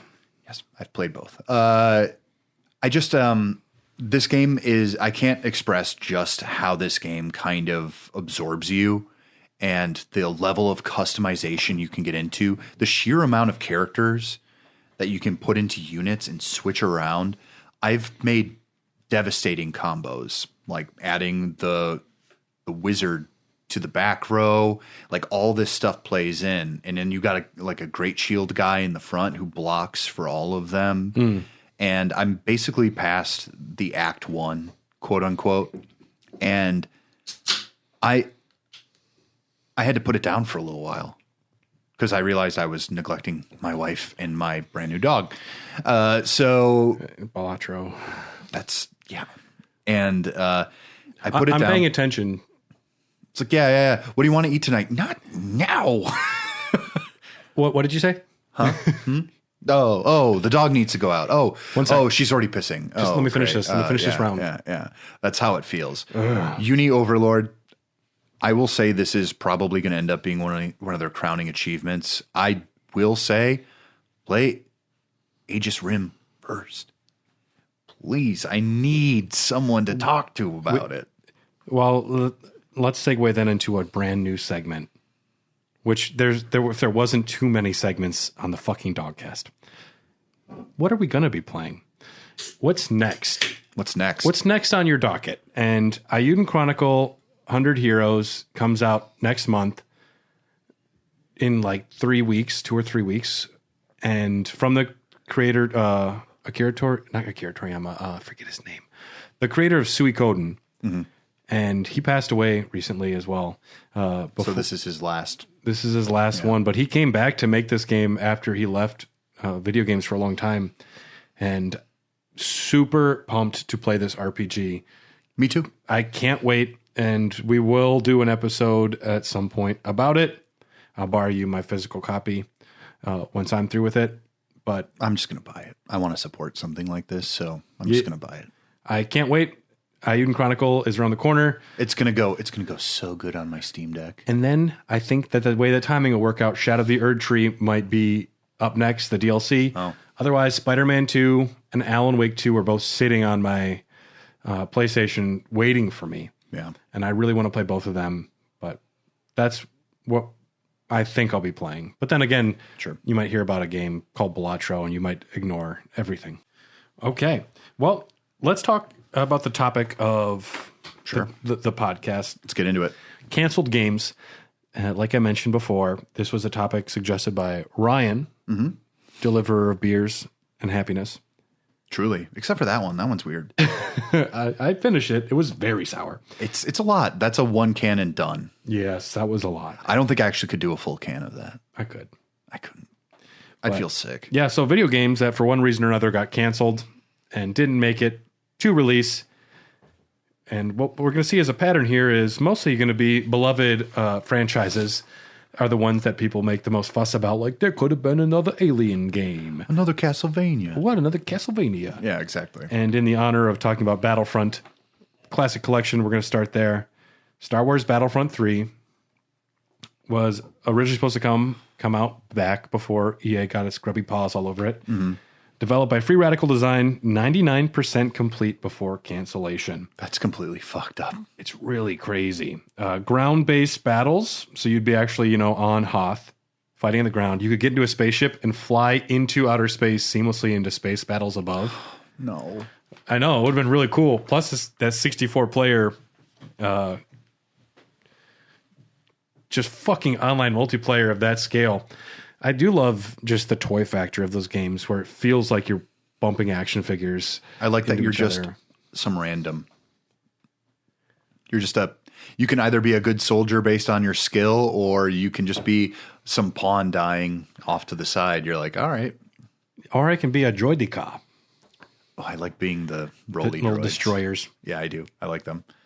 That one's an interesting one. Also, I would cry. I'd cry for probably weeks if I developed a game and suddenly they were like, well, you can't show the world this. I'm like, Yeah. wait, why? It's like what happened with Star Fox 2. Mm-hmm. I remember reading like the creators it was a small group. Yeah. But they found out that the game was going to be coming out and they all went and had beers together. Like, Oh, no. could you imagine just like that game you made 20 years ago? It's like, it's coming out, guys. That's awesome. Yeah. It's crazy. That's kind of rad, though. And they probably didn't even tell them. I also played it, and I'm like, yep. Those games are of their time. There is room for a new Star Fox. And There I is. think there's a giant gaping hole that people want filled with Star Fox. I actually think Star Fox Zero is pretty fucking good. And I think there should be more. Honestly, if once you get used to aiming through the reticle and then seeing yourself flying, it makes you feel like you're a pilot of a starship. It's kind of rad. Yeah. It just takes a little work. Star Fox, we need more of them. Yeah, we do. Can I introduce one? Yeah. Scalebound. Tell me about Scalebound. This is a character action game in the vein of Devil May Cry, Bayonetta, but it would shift seamlessly between dragon fights and on the ground fights with your character, who looks suspiciously like Nero from from Devil May Cry 5. Okay. And it was supposed to be kind of edgy, kind of weird, mix of fantasy and modern day, and it completely got axed. And it was supposed to be an Xbox One Yeah. exclusive. Yeah, I remember there being a lot of hubbub about that game. Yeah. And it showed up on many of the lists that I were looking through today. I really wanted it. I wanted to fly around on a dragon. Does that sound crazy, though? It's a simple feeling. It's a simple feeling. You want to ride the dragon, Yeah. and then you want to slash people with swords. It's really I'm not a complicated man in this way, but something like that with a lot of great combo systems and shifting between riding the dragon, not riding the dragon. It does sound sick. Like flying in the air doing attacks, do a sick dismount, land on top of a castle. And maybe you can only summon the dragon for a little while, and then the dragon has to go off and fight something, then comes back. Yeah. There's a lot of sick things they could have done with that. And it's kind of one of those ones where you're like, well, I know why it was canceled. You kind of always understand. And it's just they couldn't make it work. And I think that's the case of it. I think I think even the power of the Xbox One could not handle whatever the fuck they were doing. They've said as much. People have called It bullshit. could do live Wheel of Fortune. Yeah. I mean, Talk about power. Pat Sajak, you got to really render those partial wrinkles. Are you meaning to get the Price is Right host instead of Wheel of Fortune? Pat Sajak is really Fuck, you're right. I meant the other one. Alex Trebek, You're Jeopardy. good. No. I was thinking Drew Carey because that's what they showed on the original Xbox One. Price is was Right, yeah. Price is Right, not Wheel of Fortune. You're right. Live Price is Right. That was the first thing they showed from Xbox One. Was they had a presentation. They showed live TV, and it was The Price is Right. Oh God, Talk about a misstep. I watched a bit of it for the first time in a long time. Yep. Drew seemed a little like, come on, let's get this going. I think after a while you probably get a little ornery. Let's talk Star Wars again. Okay. Star Wars 1313. Now, this game would have you be playing as Boba Fett and navigating the criminal underground of the world of Coruscant. Was supposed to have a mature rating. The demo featured Uncharted-style like combat and climbing mechanics and very impressive set pieces as Boba's ship was attacked and destroyed during its descent to Floor 1313 of Coruscant. Okay. I mean, It sounds like Jedi Survivor, but with blaster combat primarily. if If they're leaning towards like Uncharted combat and exploration. here's the big twist, and it's one of the things I've expressed to Tyler, and you and I both aren't like high on the Naughty Dog Uncharted series, or you like it when you're playing it, but then afterwards you kind of feel a little stale. I don't like hallways. I don't like hallways. Yeah. And when there's one path to climb something and it's a 10-minute climbing sequence and there's clever dialogue and beautiful visuals, eventually I feel like I should just be watching a movie. Yeah. And if I could hit a button, if those games just had auto progress the bullshit parts and I could set it down, I hate to say it'd be better. I don't want to jump from like yellow ledge to yellow ledge, if that makes any sense. I'm with you. Wow, that rock is really sticking outside of the wall. I wonder if I should aim the analog stick that way. At least God of War Ragnarok tried to rationalize it as the mother went ahead and like gave you shown areas that would be climbable. They took a step to try and rationalize it. Whereas FF7 Rebirth, I'm like, those fucking yellow ledges are yellow ledges. Yeah, they're just yellow. I also was, when I was playing that though, I was thinking those fuckers that want to like really complain about how that doesn't make sense. It's like, take them out, let them struggle, let them not see stuff and not know where to climb for an hour straight, and let them get frustrated and complain about it. I mean, there was shit in the first Final Fantasy VII that anyone finds annoying. Like everyone loves to pretend well, it's a masterpiece, but it's also not like these are some things you have to do to queue in the player. Yeah. And if you're successful at it, you're doing okay. But if you're poor at it, get ready. Because if people don't know, if your dumb cousin, not anyone I know specifically, just your theoretical dumb cousin playing this because they played the original like Final Fantasy VII or something, and they're like, I just don't know where to go. I guess I'll put it down and never touch it again. Yeah. That's not something you want. No. So you got to be a little obvious for the common denominator. This game 1313 gets mentioned more than others. Yes. I think it's the romanticization of Boba Fett. Yeah. People just think he's so much cooler than he actually is. A great design is not a great character. Yeah. It can help a lot. But this could have been a cool game. It got canceled because of Disney's acquisition of the Star Wars IP. Yeah. And they also wanted to do their own thing with Boba Fett. And I will mention one other quick one because it's another casualty of that acquisition. Battle of the Sith Lords, which I heard about this one. Planned to be released in 2011 on all platforms. You would play as Darth Maul in a coming-of-age story about his young life and turn to the dark side after he's kidnapped by Palpatine. It's kind of cool. I kind of like it. Yeah. I would prefer the era where he has metal legs. Darth Maul is a character that his design is so good that the character became better. And then they fleshed it out outside of that. But they made it work eventually. Darth Maul was, I mean, even Darth Vader in A New Hope really just thrived on design. He had just like a lot of authority that he wielded. But Darth Maul says 2 lines. The giant black colored samurai. Yeah. That's all you need. It's all you need. If he didn't say anything, but this would have been a cool game. It's better when his voice was like this. I'm a Scottish man. I can't do him. I'm not going to do a Scottish voice. What's his name? John Price. What's his John name? Prowse. Prowse. Dave Prowse? Dave Prowse. David Prowse. He's in A Clockwork Orange. The guy that lifts up the dude in the wheelchair is Darth Vader. That's awesome. Yep. I like that. I didn't even know that. Yeah. Doom 4, announced in August 2007 and intended to be a reboot of the series taking place on Earth, felt too much like Call of Duty. That's why they canceled it. That makes a shitload of sense. Doom 3, I think, was a game that was kind of critically lauded because it was quite a beautiful game, but most people did not care for the pace. Doom 3 leaned more into survival horror rather than frenetic chaos horror. That game used to scare people a lot. And I played it at the time and I said, this ain't scary though. I've never completed Doom 3. I used to own it. I don't have it anymore. But it's not really worth playing. That's the biggest problem. There's a Doom 3 VR port that I think might actually be good. Oh, that would be interesting. I'd play that because that'll run like any kind of, what do we call them now? It's called like Steamware. I don't know. Where they just make these things because it's like this, but this, where it's all just like them imitating, but it's a lower budget version of it. Yeah, kind of like Assassin's Creed, but a cheaper version that does the same thing. Yeah, but it's like Castlevania now. It's shit like that. Yeah. Taxi Driver. I've heard about this one. Oh my God. Mid-2000s. I didn't know about this. I did know about this. Developer Papaya Studios sought to create a canonical sequel to the famous film in the style of a GTA shoot 'em up.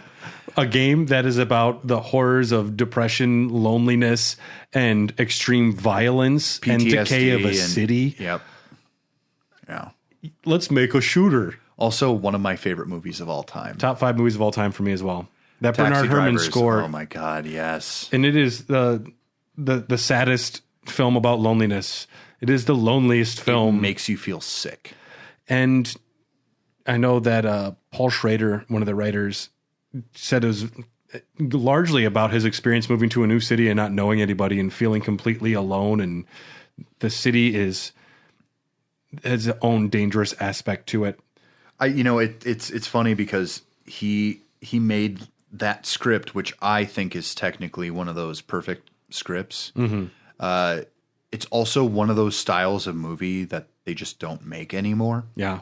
Where it's so low to the ground and solid on its foundation. It never rises past it on purpose. Like Travis Bickle's character arc is just so messed up. Yeah. And it's a heartbreaking film and tragic as fuck. There are people who love it because For the wrong reasons. Exactly. It's like when people have fucking dumb Punisher stickers next to like a thin blue line. I'm like, the Punisher kills cops, right? That's like his shtick. He kills anyone that gets in his that's a way. criminal.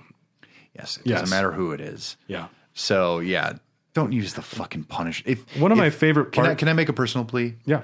If you're a person who has a weird boner for the Punisher sticker because it's a cool skull, I don't know, dude. Even if you like the Punisher for the right reasons, don't put it on your car because people are going to think you have it, because they're going to think less of you because of the negative connotation from that. Yeah, let it be known that I think less of you. Just watch Jonathan Bernal do an amazing performance and nail the character. Barenthal. There you go. But no, those Punisher 2 seasons are fantastic. They're great. Yeah. I agree. Yeah. That's one of those interesting ones. I think that it would be so funny to take something that is so grounded and then make it a GTA style shoot 'em up. It's a film against violence. Yes. It's a film showing the horrors of violence. Specifically. It's unknown at the end if Travis even survived and that it's just like kind of like a daydream. Like a dream sequence, yeah. Yeah.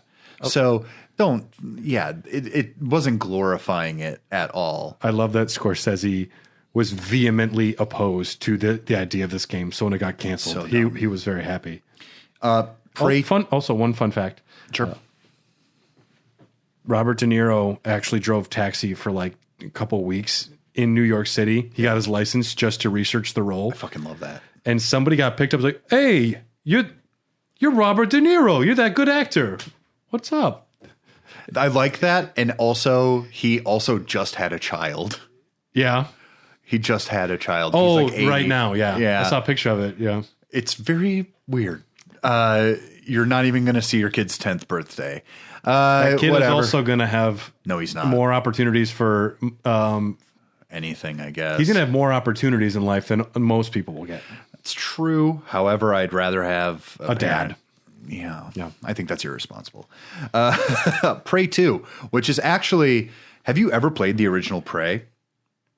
It's fucking Is that where you play dope. as the Native American? Yes. I did play some of that. Yeah. It's dope. I love that video game. Yeah. I thought more would come from that franchise.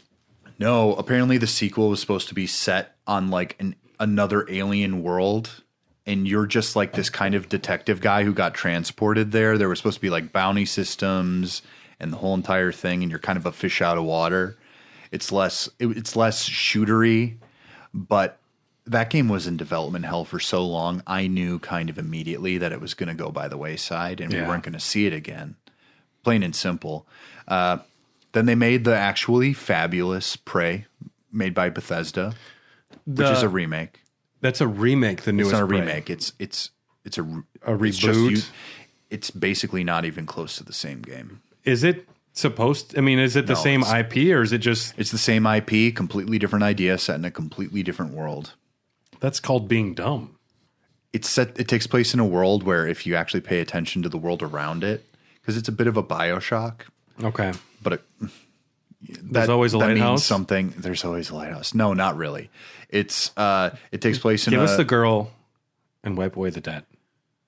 No. Yeah. Oh, yeah. Are you Booker or are you Comstock? You're both. Fucking. You're both. Oh, man. Something about Bioshock Infinite, the more I think about it, the more I get upset. I liked that at the time. At the time, I'm like, was this 20 is probably the best video game ever made. It's going to probably be the best. This is Citizen Kane. You guys don't get it. I think the fact that I was surprised at the twist really helped. I'm happy that in this day and age, I can see Ken Levine's new IP and just see that he's kind of a one-trick pony. Super one trick.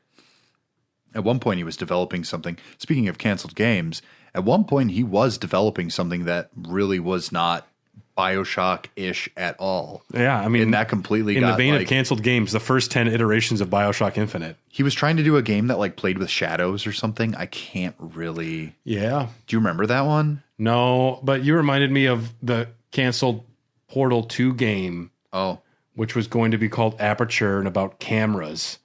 It was about like how taking pictures of something changes the reality of it. oh, I like And that. they're like, this is too good and too great, but it's not Portal. And it can't be Portal 2. Oh, come on. Stop doing this to me. Well, if they were saving it for something else, that would be fine. But Conceptually, though, that is like my shit entirely. yeah, that just screams fantastic indie game. It screams art. Yeah. Yeah. Which is what video games aspire to be a lot and fail at. Yeah. You see one picture and you go inside and you see the reality of the picture. See, I like that. Yeah. Could be about propaganda. A lot of people could use that lesson these days. Prey, the remake, it's interesting because it takes place in a world where Kennedy doesn't die, Okay. and he becomes so obsessed with going to space that humanity actually gets a lot more progress. And so this takes place. You know, that's kind of why we did wind up going to the moon is because Kennedy was over promising without knowing shit. And they're like, we got to do it now. Yeah. This takes place in a world where he was actually president for like 3 terms. Okay. It's really good. If you go into the backstory of what then happens, Yeah. and how we didn't go to Vietnam and a lot of these other things. Well, I heard that the new Kennedy's coming to power with Aaron Rodgers as his VP. So we're going to the moon again, baby. I just wish Aaron Rodgers would disappear. I agree. I want him to have "It's a Wonderful Life" moment, He won't. and I want Clancy to be like, "Yeah, you might as well just stay out of it." Let's talk about. You want Batman or Mega Man? Mega Man, Well, Mega Man Legends 3. We talked about that recently. listen to that episode. Listen to Very funny. Mega Manuary Part 8 or whatever it fucking was. The Final Frontier. I might make us do another one. I can't wait Why? for I What? can't wait for Croctober. Wait, Croctober. I love Croctober. Croctober is going to be amazing. I'm going to discuss the Gobos at length. I can't wait. The Gobos. I can't wait to get Frank back too. Frank's the man. Oh yeah, he's cool. But Mega Man Legends 3, we mentioned it. There will never be an ending.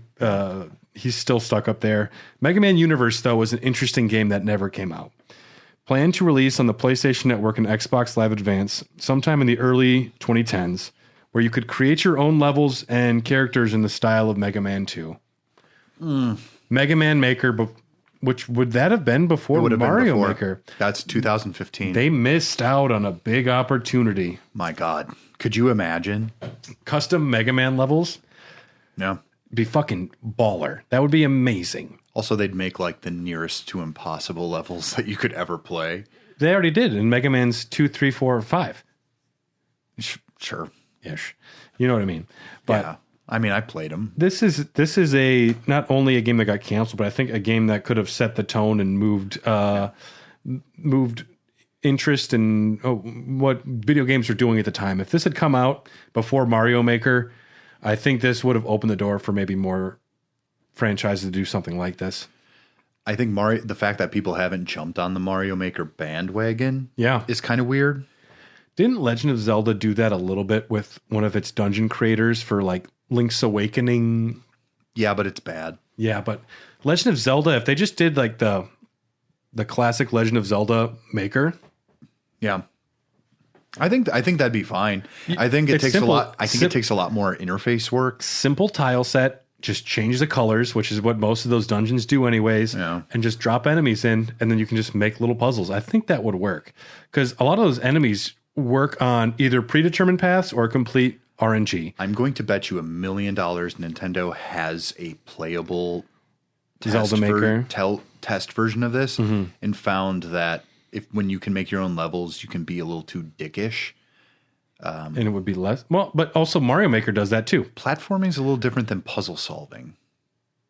But it comes, well, that's why you also have voted on levels, which rise to the top. Sure. And then there are ones considered better. You can sort by hard completion, regular completion, easy completion. I mean, go for it. But if Nintendo didn't give it their seal of approval, I just really don't know. Because I kind of trust them implicitly. I'm going to mention one more game quick. It's called Sonic X Treme. Oh, yeah. We talked about this on Raw Dogs 2. Yeah. A platformer being developed for the Sega Saturn. It was going to be the first fully 3D Sonic the Hedgehog game. Follow Sonic on his journey to stop Dr. Robotnik from stealing 6 magic rings from the wonderful deleted character of Tiara Bubowski. Oh. Yeah. Hey, what's your name? Tiara Bubowski. It's like, someone wrote that down in all seriousness. It's Polish.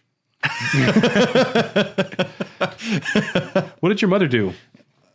Oh, who knows? Yeah. She just had big tits. She was a big pair of tits.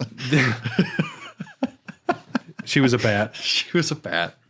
But this game looked so bad.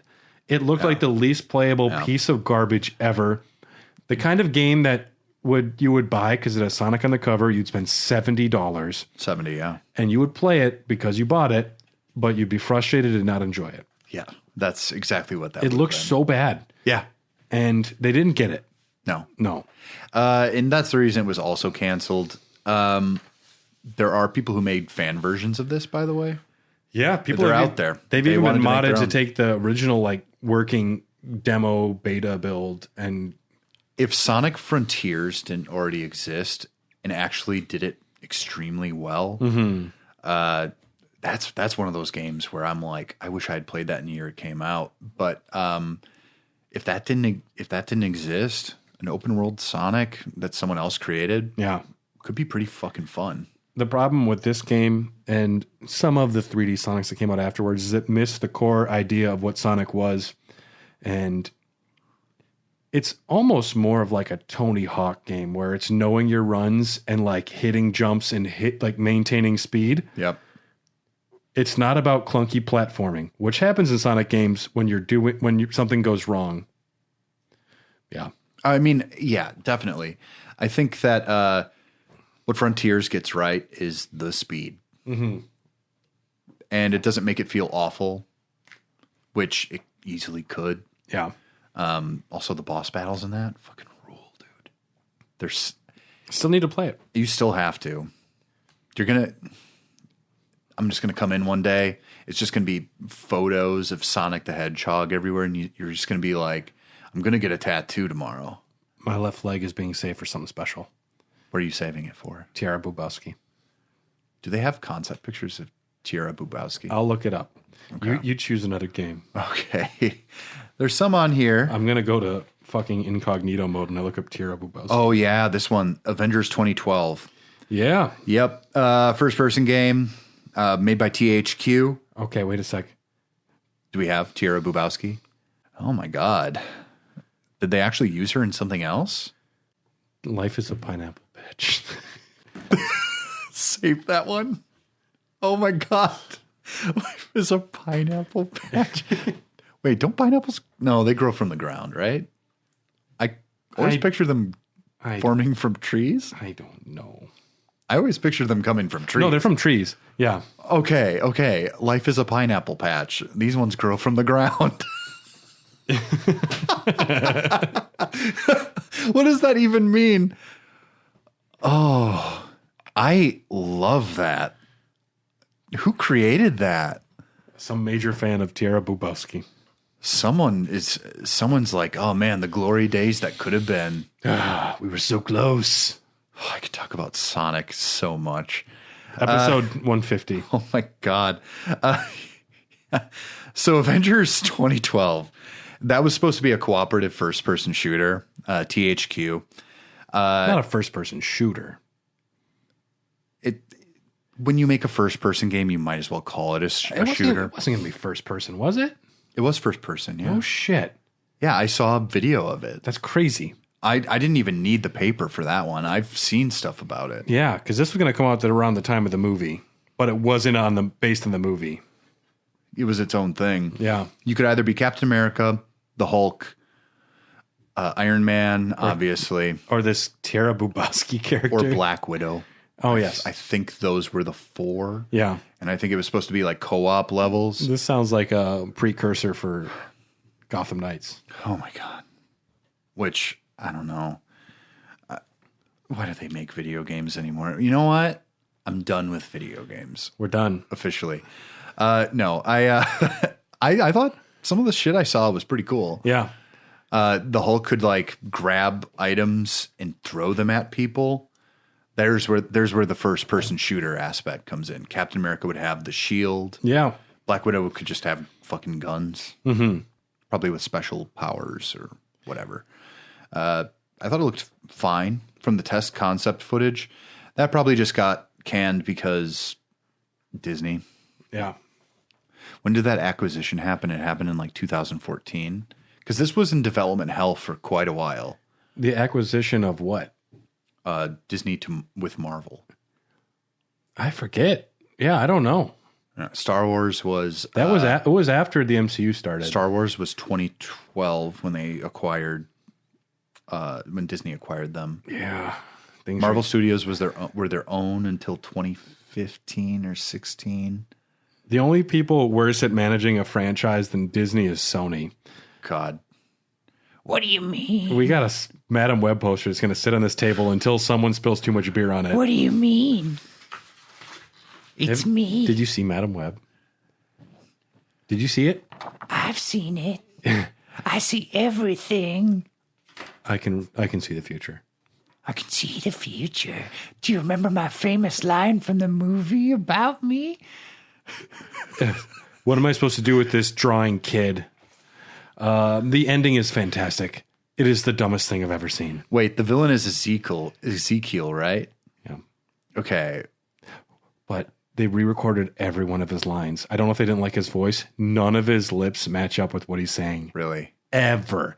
And they cut away almost every time he talks, very obviously. It's very funny. I was at a George Webb and I was... that's like a restaurant for those that are listening. I was doing my job and she was on live with Mark and Kelly and Mark. I don't know what you call it. And all I could see was disdain in her face because she was having to promote this. Yeah. The look on Dakota Johnson's face, she's like, I went from 50 Shades of Grey to this. And that was bad too. Yeah.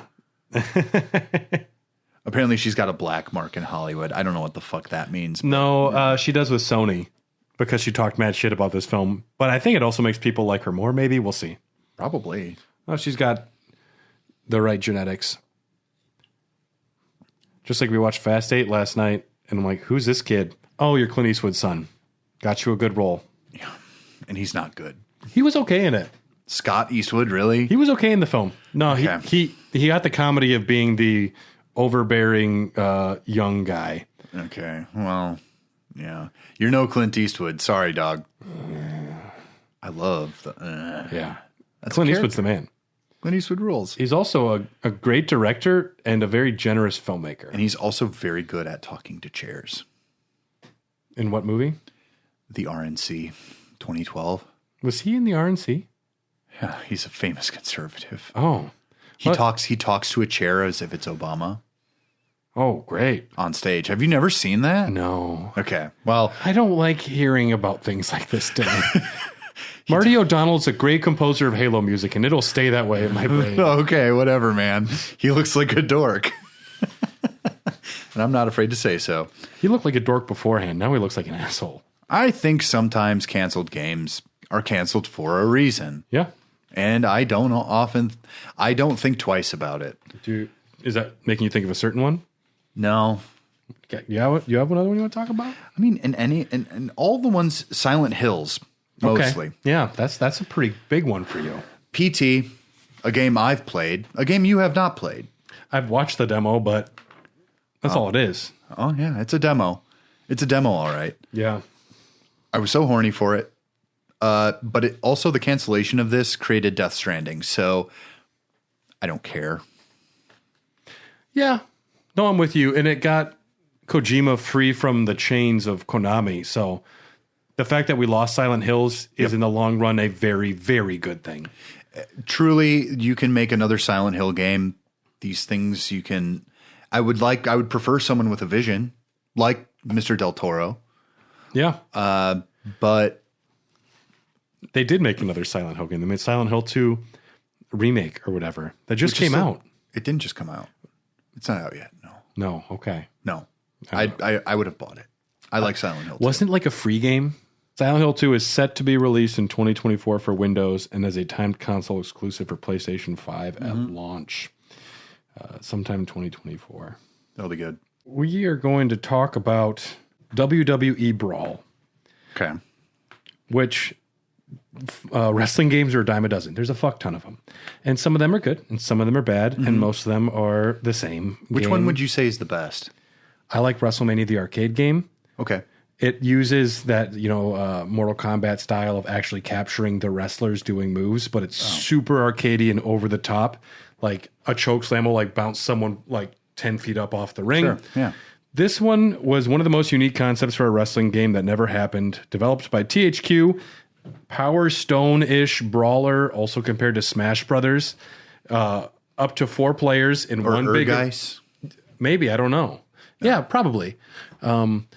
It's like you'd be in an arena, there's like destructible environments, and it's not just a straight wrestling game. Everyone is super over the top design.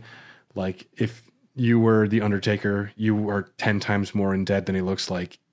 Oh, that's cool. Yeah, so it's all of them push to their design extremes, and it got canceled. This looks like it would have been one of the more unique wrestling games, and I think it would have had much more of a party element to it. I like that. Which is easier for people to pick up and play, easier to fuck around with. Probably simpler controls, less mechanics. If Tyler was here, he would be so pumped. Really? And then upset. Tyler likes wrestling. No, I know. Yeah. I don't personally see the appeal, but I respect people who really like it.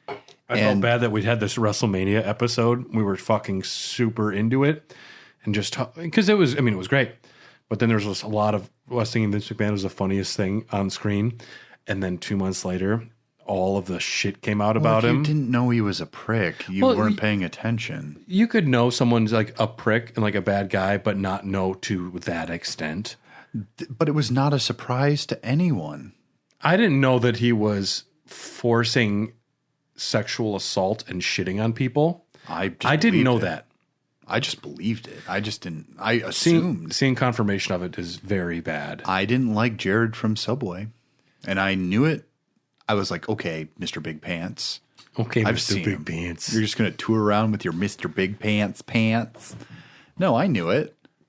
Another cancel game, Batman Gotham by Gaslight. Honestly, that would have been awesome. Maybe, but it might have also just been more shovelware game that you never played. Have you ever read it, though? I understand the concept. I didn't read it, but it's Batman in the like Victorian era. He's going after Jack the Ripper. It's really good. I saw there's some gameplay footage that was leaked, and it's Batman with this great looking cape, but still dressed like Batman, running around like Victorian London.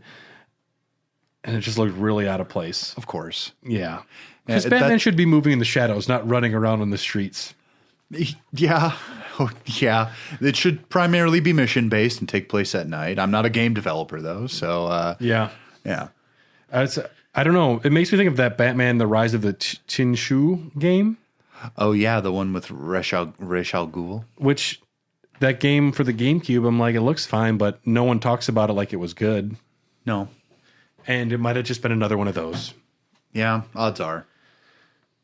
I guess the only other one I'd want to mention is Lord of the Rings of the White Council, which is supposed to be an ambitious open-world RPG being developed by EA in the 2000s. They wanted to compete with Bethesda and BioWare, And they just couldn't. they were losing the license, though, before the game could have been completed. And they said, nope. You could play as a man, a dwarf, an elf, or a hobbit.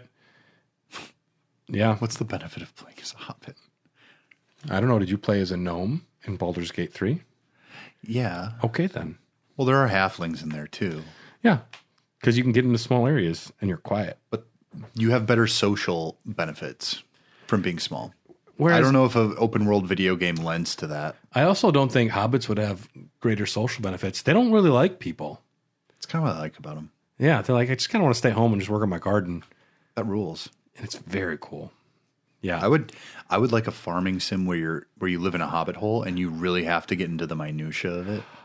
Yeah, man. That kind of rules. Hobbiton Valley. Dude, yeah, I'd play it. Fuck yeah, man. My wife would play the shit out of it. This is a pre-canceled game. Oh, yeah. I'd rather be a hobbit than an elf or a dwarf. Elves live forever, which just sounds tedious. And Also, they are some of the most boring characters. dwarfs are too stubborn. And men suck. I mean, I'd be a dwarf, technically. I'd rather be a dwarf than a man. Or But I'd want to be a hot dwarf, not one of the ugly dwarfs. I'd probably rather be an elf than a dwarf, though. Just because, I'd be an orc. I mean, even the men are hot in Elfland. I mean, yeah. And all the dwarves look like some hairy motherfuckers. That's fun, though. I mean, that's who we are. But really, Hobbiton. I've been there, man. It's cool. It looks dope as shit. It actually just looks like that, too. I just want to live in it. Yeah. Yeah. That's all we got. That's it. Ladies and gentlemen, we are talked out. Do you have one for the road, Dylan? Who, doggy? You go first, because I got to think of one real quick. I'm going to recommend Fast and the Furious 7. If you want to watch a movie that'll make even a grown man cry, if your partner doesn't cry at Fast and Furious 7, then you're a buster, and they're a buster, and Whoa. y'all need to rethink your lives. Holy shit. Heartbreaking, fantastic, stupid, over-the-top movies. Fast 8 jumps the shark a little bit. Sure. At some point, Ludacris is trying to disarm nuclear bombs in a Russian submarine. Yeah. And I'm like, what happened here, guys? I think we blew up too much. And they've been blowing up for a while, but Fast 7 and Fast 5 are the sweet spots. Yeah. Okay. So I recommend those two, and Tokyo Drift's good too. All right. So, me, I just came up with this now. Bagel bites. Dude. Because when pizza's on a bagel, you can eat pizza anytime. I would argue I could have eaten pizza anytime regardless. I could. Pizza's so good. What bagel bite do you like? Pepperoni, probably? I like the combo. Okay. I kind of like the shitty sausage. Yeah. Because the fact that I like to practice the culinary arts does not keep me away from liking my trash. I'm a bit of a raccoon. You make some fucking good hummus, man. Yeah, Carly didn't get any of it. Because I wanted to share it with her, but I ate it all. you didn't even share one single. She got to try it, but then after she tried it like late at night, I'm like, the next that's day I fine. just went to town on it. Dude, I spent literally 3 hours on that hummus. You nailed it. Thank you. I think I finally nailed it. I think it's the right amount of tahini, the herbs and spices, the blender I was using because I used an immersion blender, Yeah. and I had fun. Tyler did message, and he wanted me to say his one for the road is keeping your gummies stored in a safe location. Yes, Yeah. that's fair. Just in case. Yeah, why not? Your dog is going to get in. Here's the thing. I just got a dog, but one thing I know from my previous dog is that you got to keep your shit separated. If your Switch is in an open area, your dog will bite it. Yeah. And Tyler's dog tried to eat his Switch. How old is Frank? He's a dog. Well, that's not helpful. 2? 1.5? 2? Okay. Yeah. So kind of still puppy attitude. But man, yeah. Hide your kids, hide your Switch, hide your gummies, Truly. hide everything. Hide your wife Hide your wife. because she's going to love the dog more than you. Thanks so much to everybody for listening. Yeah, absolutely. If you want to have, great access to all of our bonus content, like 6 or 7 bonus Elden Dogs at this point, 50 plus Doggies After Dark, our exclusive after show. We have a lot of bonus raw dogs like Symphony of the Night. Tons of episodes there. Tons of everything. Popcorn Dogs, like 10 episodes. Check out patreon.com/HairTheDogcast. We have a free trial. We would love it if you joined us and joined our community. We have a great Discord. And speaking of, special thanks to our executive producers, Ryan Christianick, Kipper, Brian Ward, Jordan Hoff, Phil Wright, Phil Just Phil, Cole Delgardno, Bryant Ross, and Kelly Gutowski. We appreciate your support. And tell your friends if you can't, if you don't want to support us financially, if you can't, another way you could support us is just writing a review or telling your friends. Word of mouth does a lot. And listen to these assholes. We like podcasting. We like doing this, but it's a lot of work and it actually costs money. So I would like to think that we can be one of the podcasts that I really enjoy, where if you're just playing a video game and you need something a little bit in the background to kind of get you through it, just put us on, man. Yeah. That's what I do. Yeah. I'm just thinking about how Taxi Driver almost got a really horrible GTA canonical sequel. Well, they made a Godfather game and they made a Scarface game. But Scarface game makes so much sense because that game is a glorification of violence and excess. Sure. The movie is. Yeah. But also Taxi Driver is not. But also the theme of Scarface is that, like, it sucks. But also people watch that movie and they're just like, fuck yeah, dude. Oh yeah, people love Scarface. If anyone watches Taxi Driver and they're like, Jodie Foster, it's like, what the fuck? Fair enough. And we will see you all next time. Unless you are an executive producer, then welcome to Doggies After Dark. Don't get too high. If you're high, Brian, I'm coming for you. If you're a dog, don't get high on Tyler's supply. Yeah. Because now Tyler is sober and he has to babysit you. It's true. We'll see you next time.